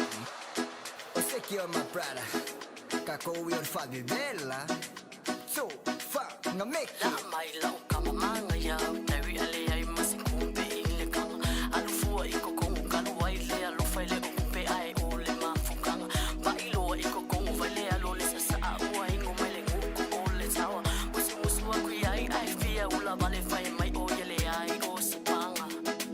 Nena heba waselo wangalenga. Okapo na bai ko e fasiela. E a femme police lai soli ele mala.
Og vi fjerner syg for fylder jo lidt vang og lære, så for at tale for en tur i lidt vang og lære, hvor lige man tur. Jeg lægger til levende for, at der var unge der var unge det jeg synger for, for man var jo land to fusi bag. Aflægger jeg en tur i morgen, så man laver op for muligt med EU, der han tog enger. Eller nej, for i fjerde og lære synger for. Og det tømmer du laver til radio Samoa was fuld med tonu minutter til hele tolus fuld tonu for minutter til hele far i Samoa. Vi vil længe og lave må få lidt tid til hvornår eller det var ingen alle polgalame. Ekologi til i Samoa og leve der der to fatalital. Eller fjerne jeg lille med jeg kunne så med lave jeg lille med jeg. Kaukuai med lo se kakori boki. Jo, for mig lønner vanger der, og er de for mor det med fuat. Jo, så. Og det med fuat kuenka kala kolumele meka og access. Ja, der to elementer og fritala i nama 44. Ai uile. Fantalo fantula usunga lilo ma yava ma lolo so fu ma lelangi ma. Ja, fio mai og leven fantalilo tro ja enjoy bena mai te wala banga og tanto fam sidonga. Le va yeso se ya blia me le ya so fu ma lo galu. Malola vai lau tau whafunga mua, ia, whamalo fo isa tātou atunu ule lava on sai e misoli. Lava pale mai I tulang fo iole, tau mawhainga ina ia whaatino ia, tātou ngan wenga I nei, mama wats tātou ripoti. Ia e whamalulu watu fo, watu ai tātou taimi o nei, o le whamasinonga lea tātou lea, iem tā upu lea le amataina tai au. Sa e tuatuangi o le whamasino, masalo o le whamasinonga o pili le sa wha iei. Ia o lea lana fato a mata nei le lua. O le uma lea o le moli maua le leo na lae mua tu te milena wala awe nei le lua. Ia o lae le I fesilingia le loia leo ele I kolosi fo I Defense Councils. Ia ai o tope mai loa e watu sina whamatalanga la itite tu sai fo I o le mea wai ele tātou case. Ia mori sila fia mai le vai aso watu ana I atu. Ia. I leo te lenga I o le wainga li funga mua o le tau mawhainga lava ia a leo lo wa iela la tau mau luma o le whamasinonga. Paso solo atu fo ia la tau moli mau e fitisa fulu. Ia o sewa ai a au ia le tustala ia le tūlanga la ia. Ia e pe ia o isi fo I mata upu wha pena ona lo te le whamasinonga. E tau mawhaile defense ina ia create le doubt. Pe whaatupu ina le masal salonga. Ele moni le maua leo. Ina ia awane I whamaonia. Lua, ia o le tamawhai approve e corrupt. Ia o le tūranga nā lau te wai o te whalongo ia uia. Mo te tere e tamawhai approve e corrupt le investigation sa whai e leo. Ia pe ona tau sila mai fo iai I le tu ina atu. O le whaapea me o le Defense Councils e le conflict of interest o le komisina I le mata upu. Ia ele isu e ina mata isu e ina ia mori mawe na wa maua mai.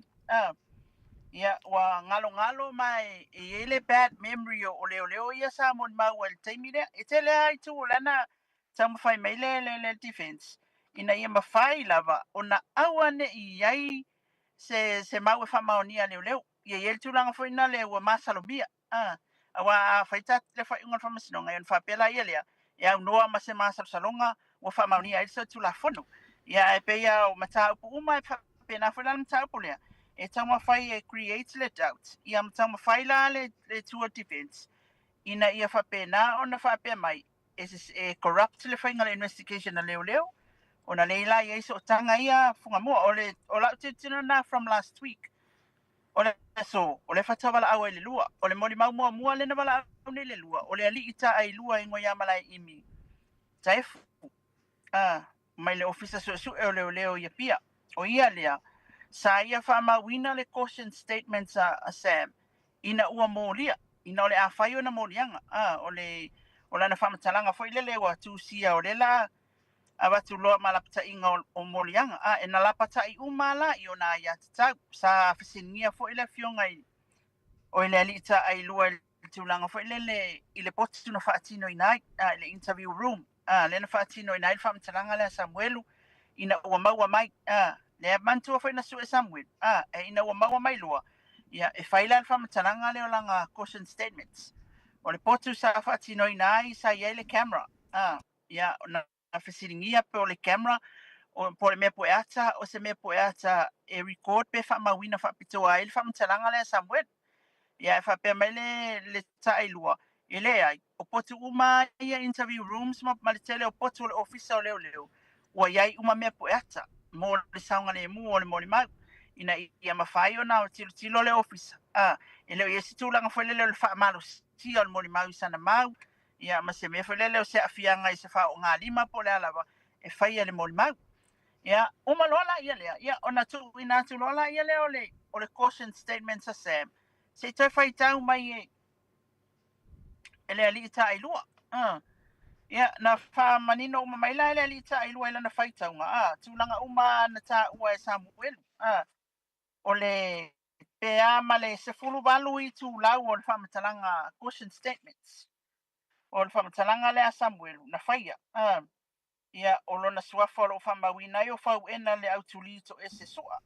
po Samuelu po Sam na whamawina i la sorwas fuluono Januari luafe luafa i le ofisa su e pia sa mo le mawina le tasi tamaita i leo anu i langi pa lota le suafa na whamawina i le sefulu tasi lima sefulu i le tae au no winga to e fia i le sefulu lua ia ole lapta inga na ave yai ia ole lafoina o tala tau fasese wa mana o mia o Samuelu ona wa e lafoina tala ta fasese lafoina tala tau fa leanga awala atu i fasota inga fa electronic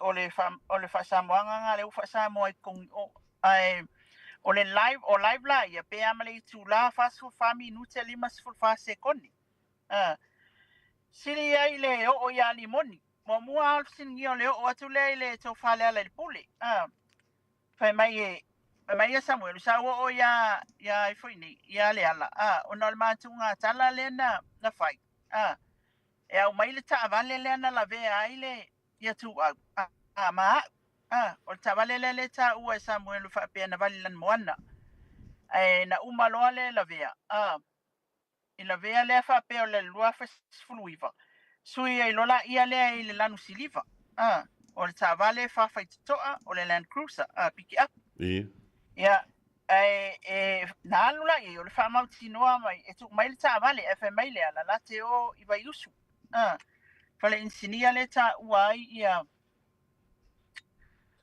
se tasi fo i le tulanga le na o ia o atu fa mai o le tavale lea na fai mai na le pauale le laveanga lana i o le laveanga tausanga lua fesfuluiva ele i lavea ai se si taimi le pe on ta wan lavea i tu au tavat ia o isi fesili na toe tu atu ele o i na toe filosofi lo le prado langu luilis o na ese mai lola ia lea o le aso lea na tu ina tu wai le lima afe ta la ele ala ia te ia male iva afetala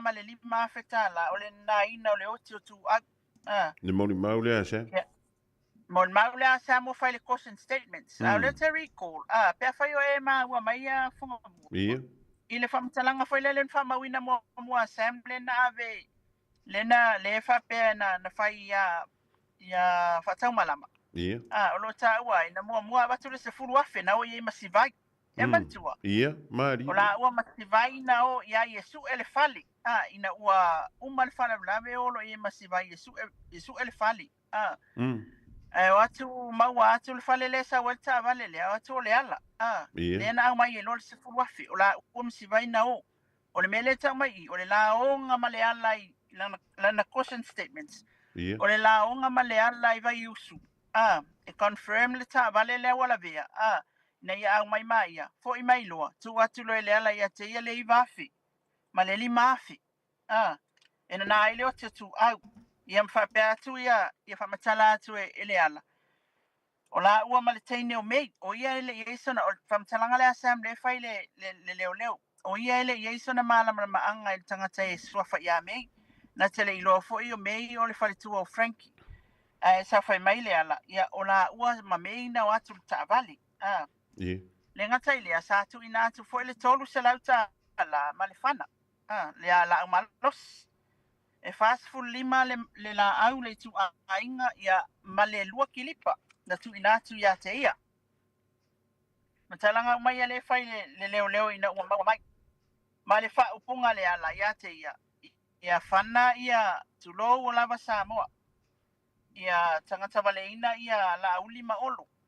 Lua no fuanga na taua te leala ia te ia le whaatino ai. Tau mea sina. Ia malunga iwa i lima le mele ia ile Robert Louis, le Kako Museum. O inala e whai e wha moe moe ngā le malo le teimile na. Nā alu i o i tau mea sina e vili a pia le ala mai le ala. O ia lai moa ka al whale o as. E leo mai loa po ai as. Ia ai whai mai o le whai le functional malo i tau mea sina. Alu iai. Ia e kewa o le kaule le mission. Ia o le whamtala o tala ia le mense tono le whamasinonga. Amtala ngā whatautō lea i whalino. Ale ngoa. A Sam, ina ua abatu e leo le amolia. Ia whailo ia Sam. Le lau koe laku whai mai loa whamatala to le ala o ngai o e whai ele si wha moe moe ngai o Robert Louis. Ia. O le whana la le pe on tau. Le taunu uma mea ia. Al whana la le pe on tau. Na whaatau ia Darryl Mapu. Le tau e fo inisi o mon mau le tat. Mai asa wa te nei. Ia ele I uma le tio lo le whanga. E awheta la le tau le whana. Ele I uma. E na lima se lau na awatu. Ia maanga aisa. E wha au ngesi. O aisa Wha au ngesi le ke leo le aisa. O aisa I ave iai. Mai a Darryl ave iai Sam. Mai a Darryl ia Sam. Ma le lima se lau ta la. Ai awheta la le tau le whana. Walu ave ia Darryl. A mai e lole o le wha au ngese le aisa. Nga sa mai ia. O le mol mau lea caution statement lea Sam. Ia o le ala wha mai. Ngā lulola ia le ngau ka le ta wai fo le manu mai lang. Me mai o le to lua o le tamaita I ona le manu mai lang. Ia o ia le nā le sa alu si o wai anga aisa ia. Le aisa le ka ua whala au whasa ino le myth. Le myth. Le sa ua. Ia sa koe alu le ia Darryl koe wha ma melanga kupe o le whanga lea. E wha mai Darryl. Ongi e koe o mai I. Ia o ina le taimile nā. Le ta ua atoa ia e sa mi leo leo. Nā le nā o atoa I loa leo sfa inga leo leo. Fo ina le na mawaifa ma isa il fale o Darryl. O lo ta ua uma ia nisi fo yo. Fa mai sa mawai le whana ia e koe fa mai sa mawai whanga ia marikengi. Ia o le lua whelua to. Nga koe alu ai le ia le alai I vaitele. Ina ua fo I meilana si nā mai. Ai ala, ai whekau I ai malesi leo la e sau mai whafo mai whale o le ala ingoi a skip. Malona to olua. Mia. Ia, o le whesilia leo na tu inatu ia Sam le taimi lea. O ana whena e whai a mua, il whamtalanga leo e whai mai e leo lea so. Aso leo whai mawina il whamtalanga. Ai whai mai Sam. Na o whai a mua whamtalanga lea I lea li leo e ngoi a Thomas, tuto tas. Ia, na o whai a iei ilo ia malona to olua o he nifa. Ia, peitai. Ele o iai ma se meo nalu foi fai leo ele ai ma se meo o ngo ko leo yang fam kalanga o lana mol maulea. Alu loa nga ia mural ma precious. O lo ia. Mai wa alu lo le ia mural. Ina ia fia failanga maka o le fia manga ai avelanga maulea I o ia su inga kaka ia longa I loa. O li mongi le na o ti tu au. Ia, la ko fai ai mural ma precious. O fa matalanga le Sam. Ia. Fai e mural ma precious ia te ia. E le mwhailang maka up. Se longa kongi mua aku le kolu afe. E whaatino ai lana mata up.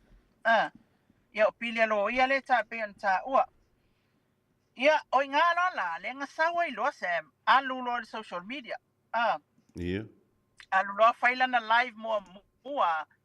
I le telefoni al tangata I ngoa ia hino o ino. O tangata sa la whainga ruenga whameo siana wo le leisa la whainga ruenga. Paatas pai ai lola ia lea o lana live mua ina ua malo lo le au whainga ruenga. Aku leo o Facebook page la inga whai ai lau live mua e whamai o Facebook page a hino. Ai ke ile wa so ta mai lol por kalame turis. Sila fia fonga mua wa lau sila fia tata wa tino ule le por kalame al fonti turis. Ia. So kai mai loa ia por kalame turis ia te ia. O whailo ia whao ngā mai la le page le CV Sam. Make kalangua ai e vili sao mai ia tea. Ia na vili mai la ia leo o fonti. Ia wafsi ngia leo la mea na vili mai fonti FMI ia Sam na vili mai. E pe whamaunia e mo ila ukala o li moni le na o ti ai ia tu ag. Ia pe mo i na o iai i le taimi na mali wai tu ag. Ia umalola ia le ngā o fonti. Na tele iloa ina o le na record e fonti ila na tala na whai atu le taimi le na. Ma whaalu lo ilunga ai le se ata. Ia. Mai Sam na wha o le makala uma Sam lo leo. Whaalu lunga fontia ia lana whamtalanga le na whai atu taimi na ai le iso na ata o iai o ia wake. No vai ia ko saul po kalami. Le mali e longa loko e whaalu lana whamtalanga na tele iloa wa le na po e fonti. O tala ia Sam. So e lo male vili mai male so tai mai o asiata. So tai mai o asiata mal tau tai ai. Ile tūlanga lusingia ina ia fia manino e tu sai o lana whamtalanga le wa ave iluma. Ai o lana tala, whai mai, I leo. Na mana o whaalu lana whamtalanga le ilunga o social media. Se iwa ai ai leo wali ia o leo ia leo whikali ianga mariko msinga le fiwa text ma message ai ina mata upu le. Lau tau telefa fia tali aina. Ia ma whaise tūlanga ile mata upu lea. Ia ma se iwa ai e limon. O le pelpelo mai ia te ia. Ia o isi mea o le whamtalanga na whasiringi ai. Ile taimi na la vea ai tu au. Mantua lenta ua le whamtalanga mua a Sam. O ia na la tu alu I vai tele ile a whaine. Ile a ingo si vai. La tu le anofo ai po se fulu. Taua se fulu le po. O lana whamtalanga sa whai mua na le na maa ua vai asu taluai nisi fo I sa mo le mau. I isi mo le mau leo. Sa aluatu I nā ta whawa ia masivai mawhai mai inua I la whang. Me te au sifulu le pō, sa mawani mai loi luma o mai e whae e langa pāsi kai anu. Ona e musu e whae o lan pāsi kai tuai u. Ona lai mo moe le a inga o sivai. Au Marie le wala sa wali mai loi luma. Le lai o mai ma Marie. E vai e kuro sa wali marika ka le whai ke le whong. Le na le umia e lua kuro piki ap. Le na vea I lo tangata lea o le whamela Sam. O I na la I lo ai, o la uantiti lo iai. Mai lo ai confirm mai e lana mo le mau. Mai. I sawa ai e o le ala tangata na la vea ai. I le piki apu lea.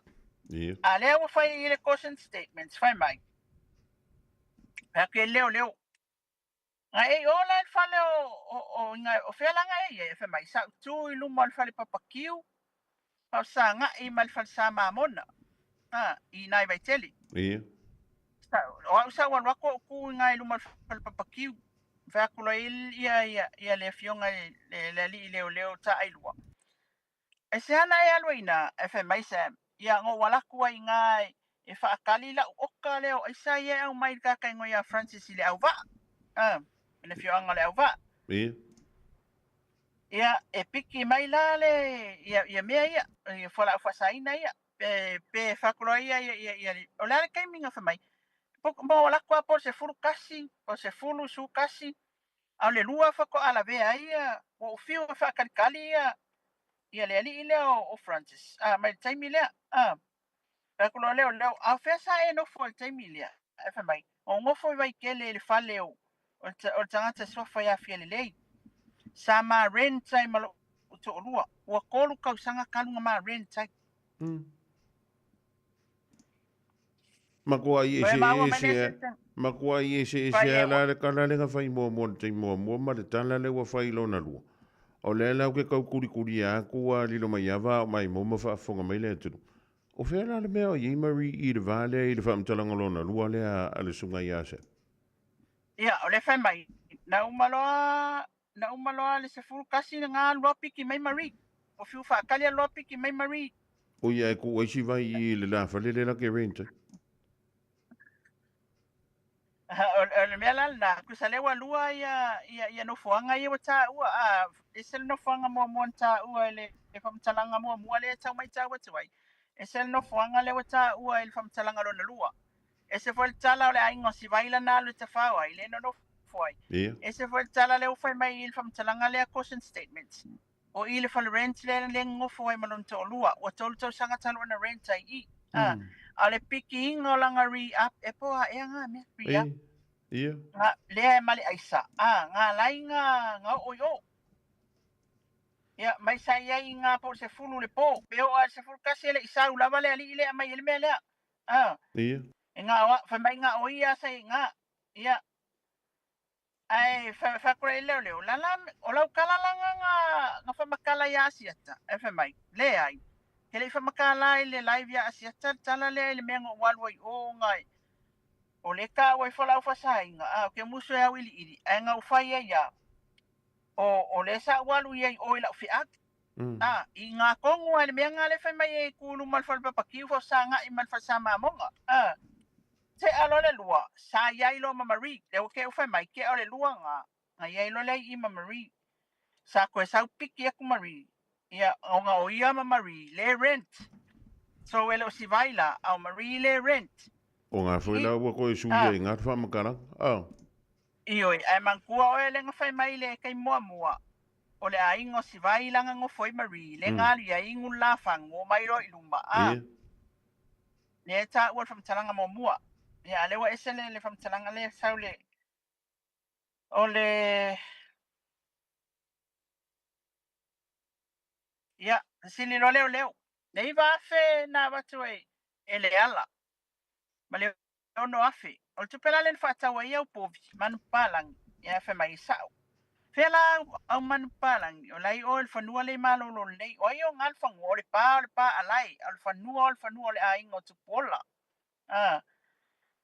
Ia, whaile leo. O e malama o le whamaungia mai alai e awhangi. Ia mea umane, o mo foi na faile tala atupu ola ma lai o lau fa makalanga le fa uma mea ia le e te mam tala e fa mai le ai pelo le wali inga sa fasiringia foi leo fasiringia foi leo el telefoni wale fa mai sam nga uma lole na vea ile lua lia aperila lua kas ile po mala malor ka ya lua alu lo le office ai fa le ata e mai tang mai mea ia. E mai tua foi fonga mua. Le fa matalanga mua. O le fai mai ele upu foi lele. Na umalona la vea le po lua afe lua kasi a pelila lua kasi. Usulor kaya fai ngalwenga mangava mai se fulu lua la kul fale fa kia si vai o ia makwale sekia. O e mai tua le mai fa matalanga mua. Marira. Ia. Le ala fai mai le caution statements. Lua kasi o pelilanga lua fe lua kasi ngala ve ai lua alu lo le ofisa le fale ata la kroaka wa ku ya ele mia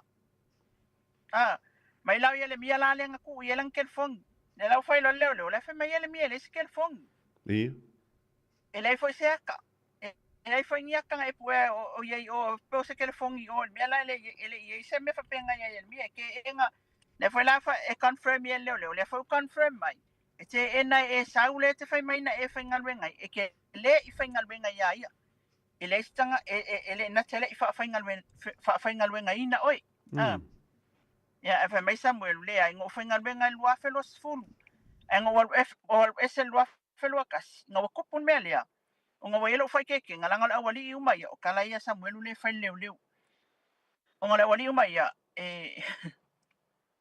e vaenga uma maleala.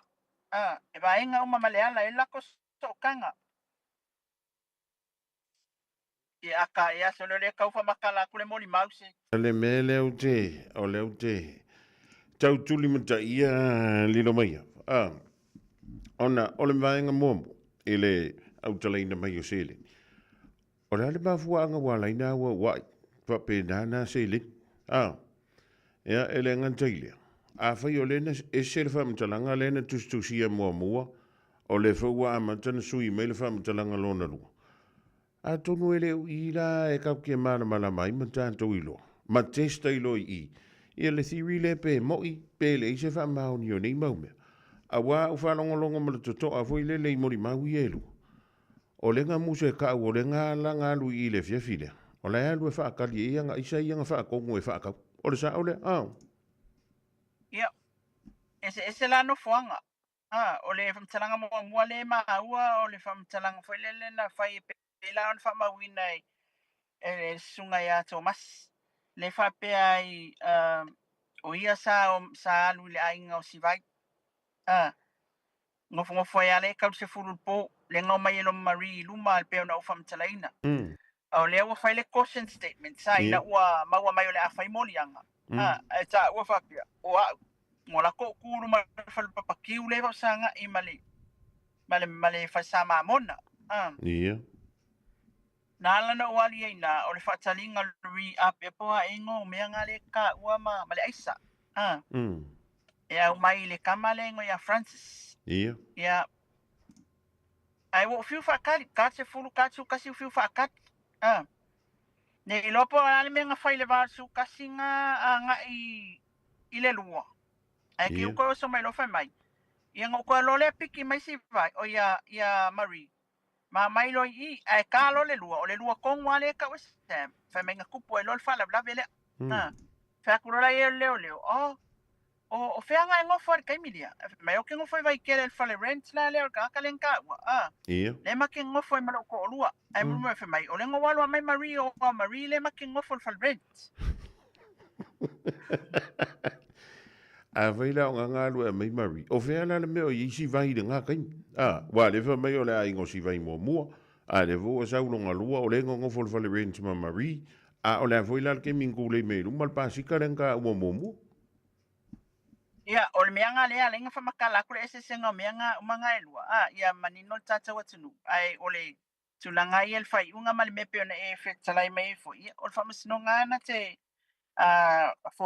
tauina le mau. Whai mai. Le si mea na whasiringi ai. Lalo pi kanga ia ia le mea. Eso pi kanga ia le mea. Ia le mea leo. Ia. Whai mai, io e. E lo pi tanga ia le mea o lo anko. E waka we sami kongu ilang mo maule caution statement so Yeremia sua o longa anko. Yeremia le malu le malo lilu. Yeremia le malo le ka we sam fe mela so lufu lua le ngaso mala so ngau ki tu au nga lua ilo o ya Yeremia. Ojo. I faleata, le po i faleata. Ia. Le fe me nga lua ve telefoni. La te ena Yeremia le skel fongi le nyaka ia nga makwe sam. Ya le fe me sam o le nga lua ya Yeremia. Pa kulo leo. E so tanga ia Yeremia e mai i o anko Yeremia.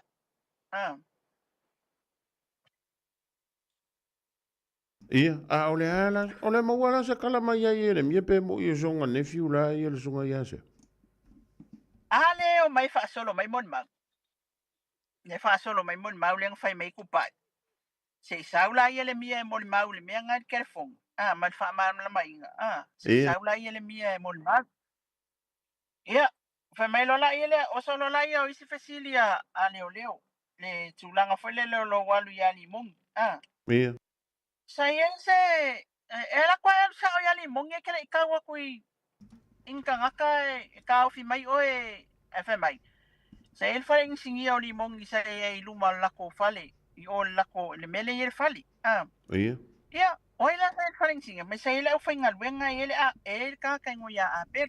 Ka kuloia leo. Oia pel, fa mai. O le kali fai leo limong. Sa yai. Ia, si dia kulola ia leo. Ia. O le kele le ke ka wa tele yo lua text male to fale alla. Mali moni. O le tele o lua text. Ale la makusiria ku felan kel fongi le ye uma text se mako kilo e lo el fa maninga fa mai. O kel fongi la ngala ya apel. Oi. O i kere fongi ngai e ave ia apet. Sorry. Ei, sir. Mai olo e kere fongi la ave ia apet. Danga kere fongi nga mai e kia weli mung. Ma ke feso ka ye. Ia ole ngumela Vodafone la mai private. Ia nga ia kasi nga fsidi. Ia o aku foi males fasilia leo ia ka ola le fanga.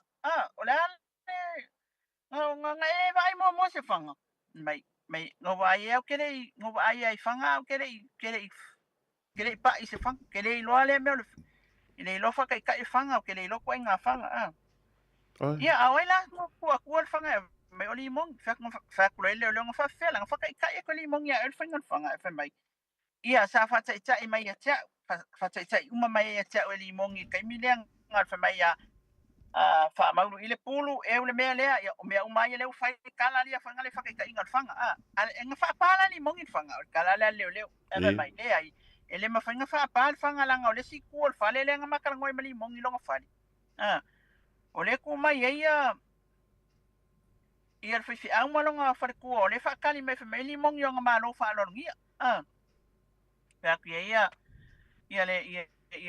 le leo e fia fa ko alfa le mongi e fa mai e kasi e ko alfa lo limo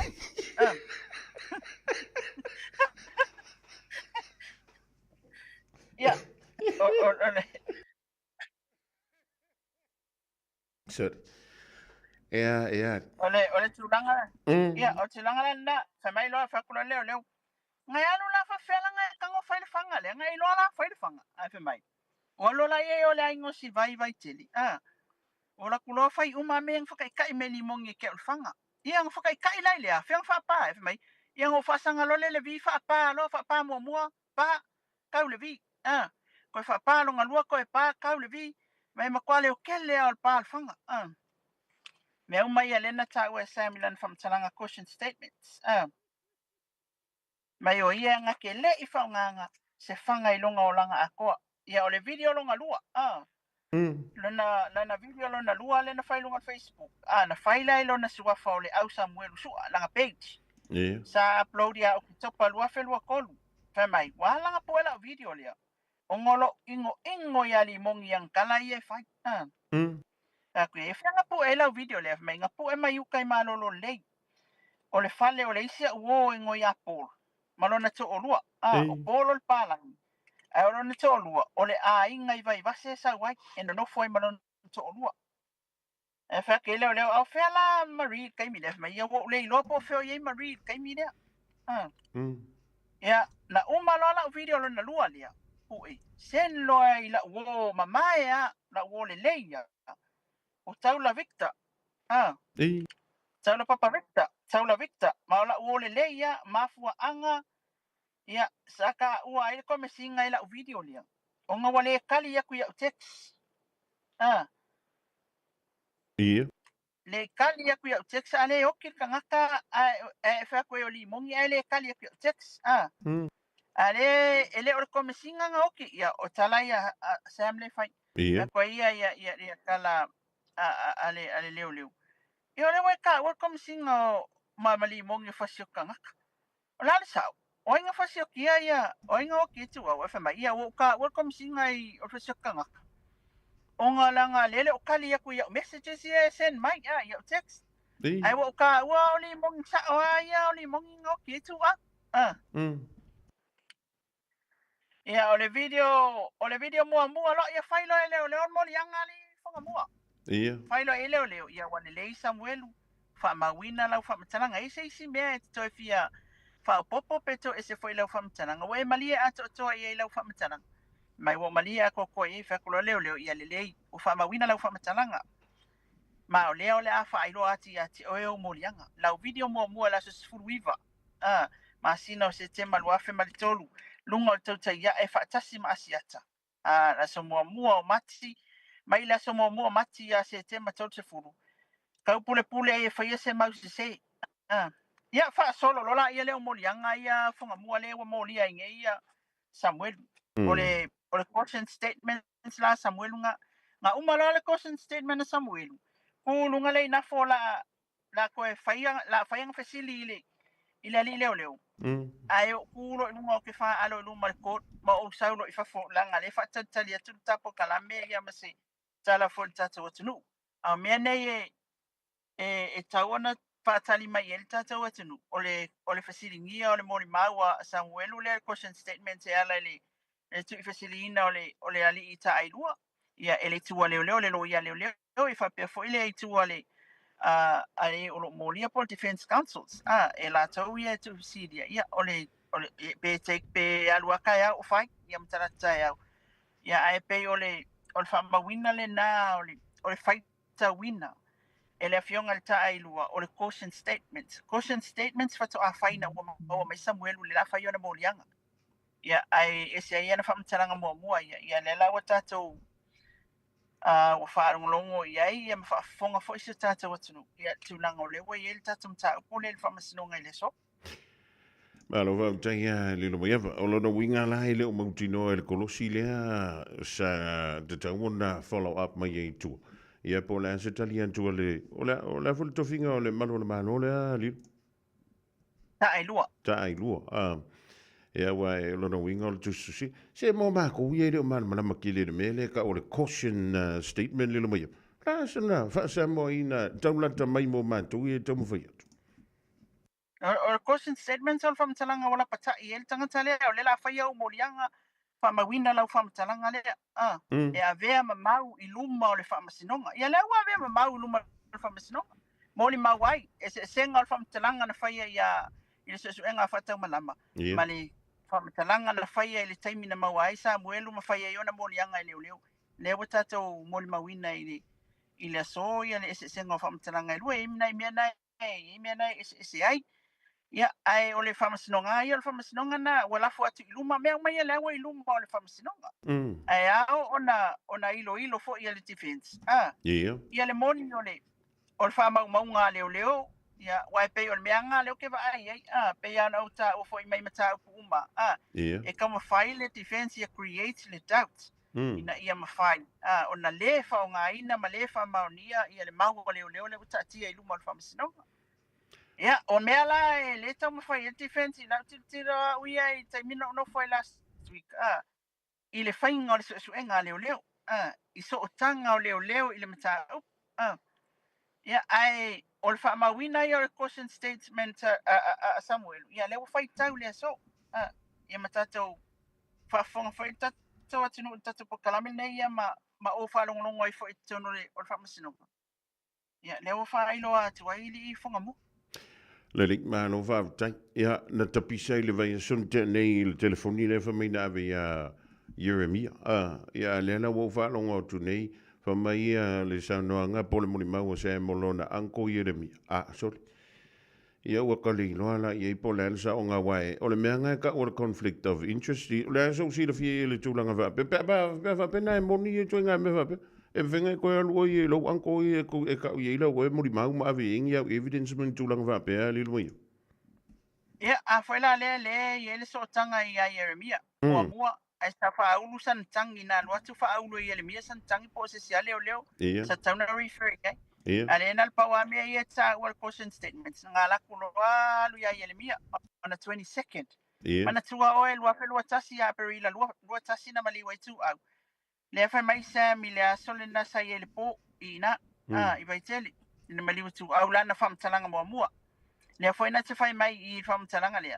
sa yai na ai esel no fuanga le uta o fam talanga le esel no fuanga le ta o fam talanga mo mua lona lua esel talan fai mai na uma loa le na ai malama le aso na so ai al no fai ngalwenga ai ngaba mai se fungu o ngawale sek ai sa ulo le fali fa ku esi vai na ma awa uma alfa ma ngana fa ku le esi vai ya alu lo suisi ko inga vai ane alfa fongal tato tunu ultima si vai FMI o ai fi au fa mai si vai ke wala isa fi fa ya le ke amalo ma fa melenga o ai el po ol fam talanga le fa ngai le caution statement le fam tala nei ele malo ta ai lua le mala imitaif sa ia fa mawina ele isi tamai tai leo o male lo so lua nga lo ilo sam yo ifaleaka ala kuroka wa ku ya Jeremia su ale e ka ua fa pe ono na anko o Jeremia la su ale le ta o sam na ia tu ua e telefoni o lo ia yata o ta vale na ia po e ina il pole ya ole na ale la wa tato lo mai ile caution statement o le wa fa ilo leo o lo na anko ia Jeremia su ya o tangale na o Samuelu ya Jeremia ai pe ya ona sila fia for tato watunu me uma ia ai ana fa pe e watu lo ala fa pe lo fi fa aulu la kan pe fia fa makala pia o ko me ia references ia le ngal pa wala fa kam kalanga le fa le caution statements ia na la tua avelan telefoni ia ele mia fa ia ma fa ia yo atai to no telefoni la ia nga me uma ia le uta o le na fa ia ele mia ale te ena ele mia le skel fo nga va kwele vai fo ia nya ia ma le si va nga le mai va le na ta wa mai nei lau sa no nga na fa pe tangan tai e ana ele fa le insingi ai e o mar ke minge ele fa nga luenga se mi lang fa le insingi o le sa o le lau sa no ia o tangata na le ta le lau fo ele o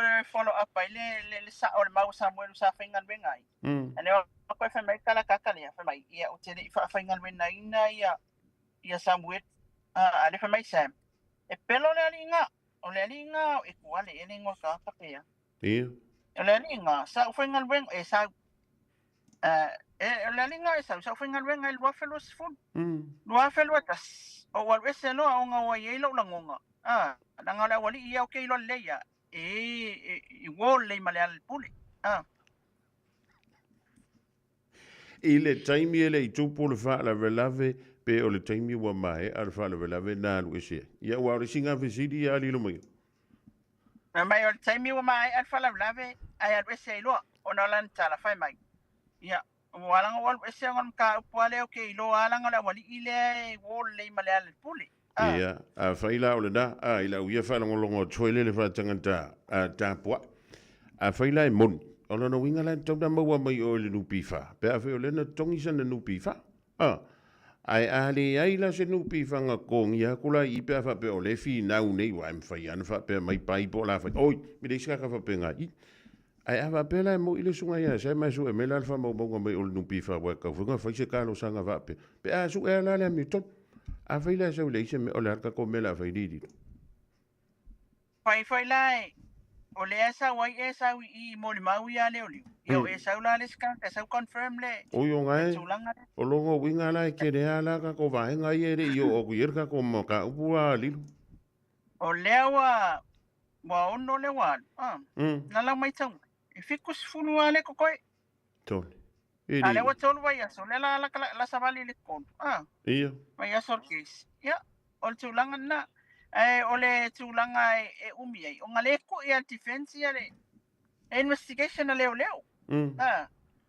la ele o pe ya na silafia la ole corruptor kom singa corruptor kom singa elon conflict of interest o la tuli al defense le investigation le o bien sao pena fa mau ni o foi atu pai vai foi akupa e fesiria kwa ia defense council ya tupa le like fa mai o ele nga ba ku ele kel fong ye asam man tu ia e foi ia fa mai kupa ia o la nga ba ya ye mi o ke le lo be ya ku la fo i mai foi nga kala ku ale la wa sa Samuel i la nga caution statement bye bye ia le mi nga lu ave ya le kel fong ya sa or kala la le asam ya ale la fe mai ele mia ele si site ele ya ba ko ske fong ya ale la ko ka mai lo sa mi la lo ingo si le le la lo so kanga ya ele mia fe mai ya o lo anko ele mia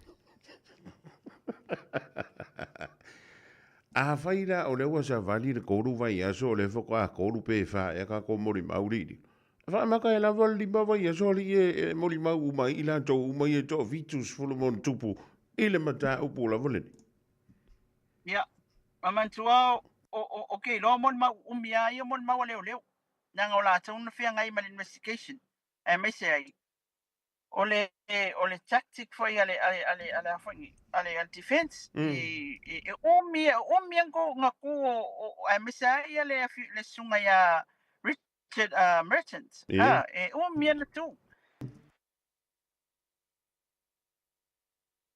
famaunia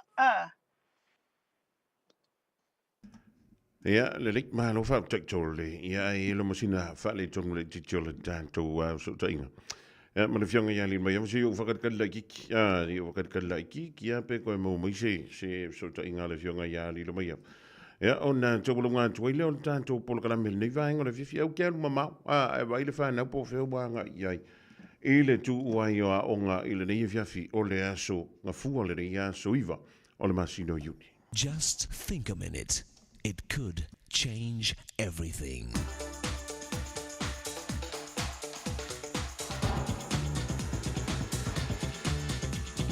Think a minute. A family-owned pastry company had been very successful for over 40 years.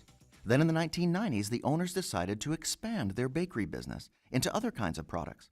They worked harder than ever to make their new products.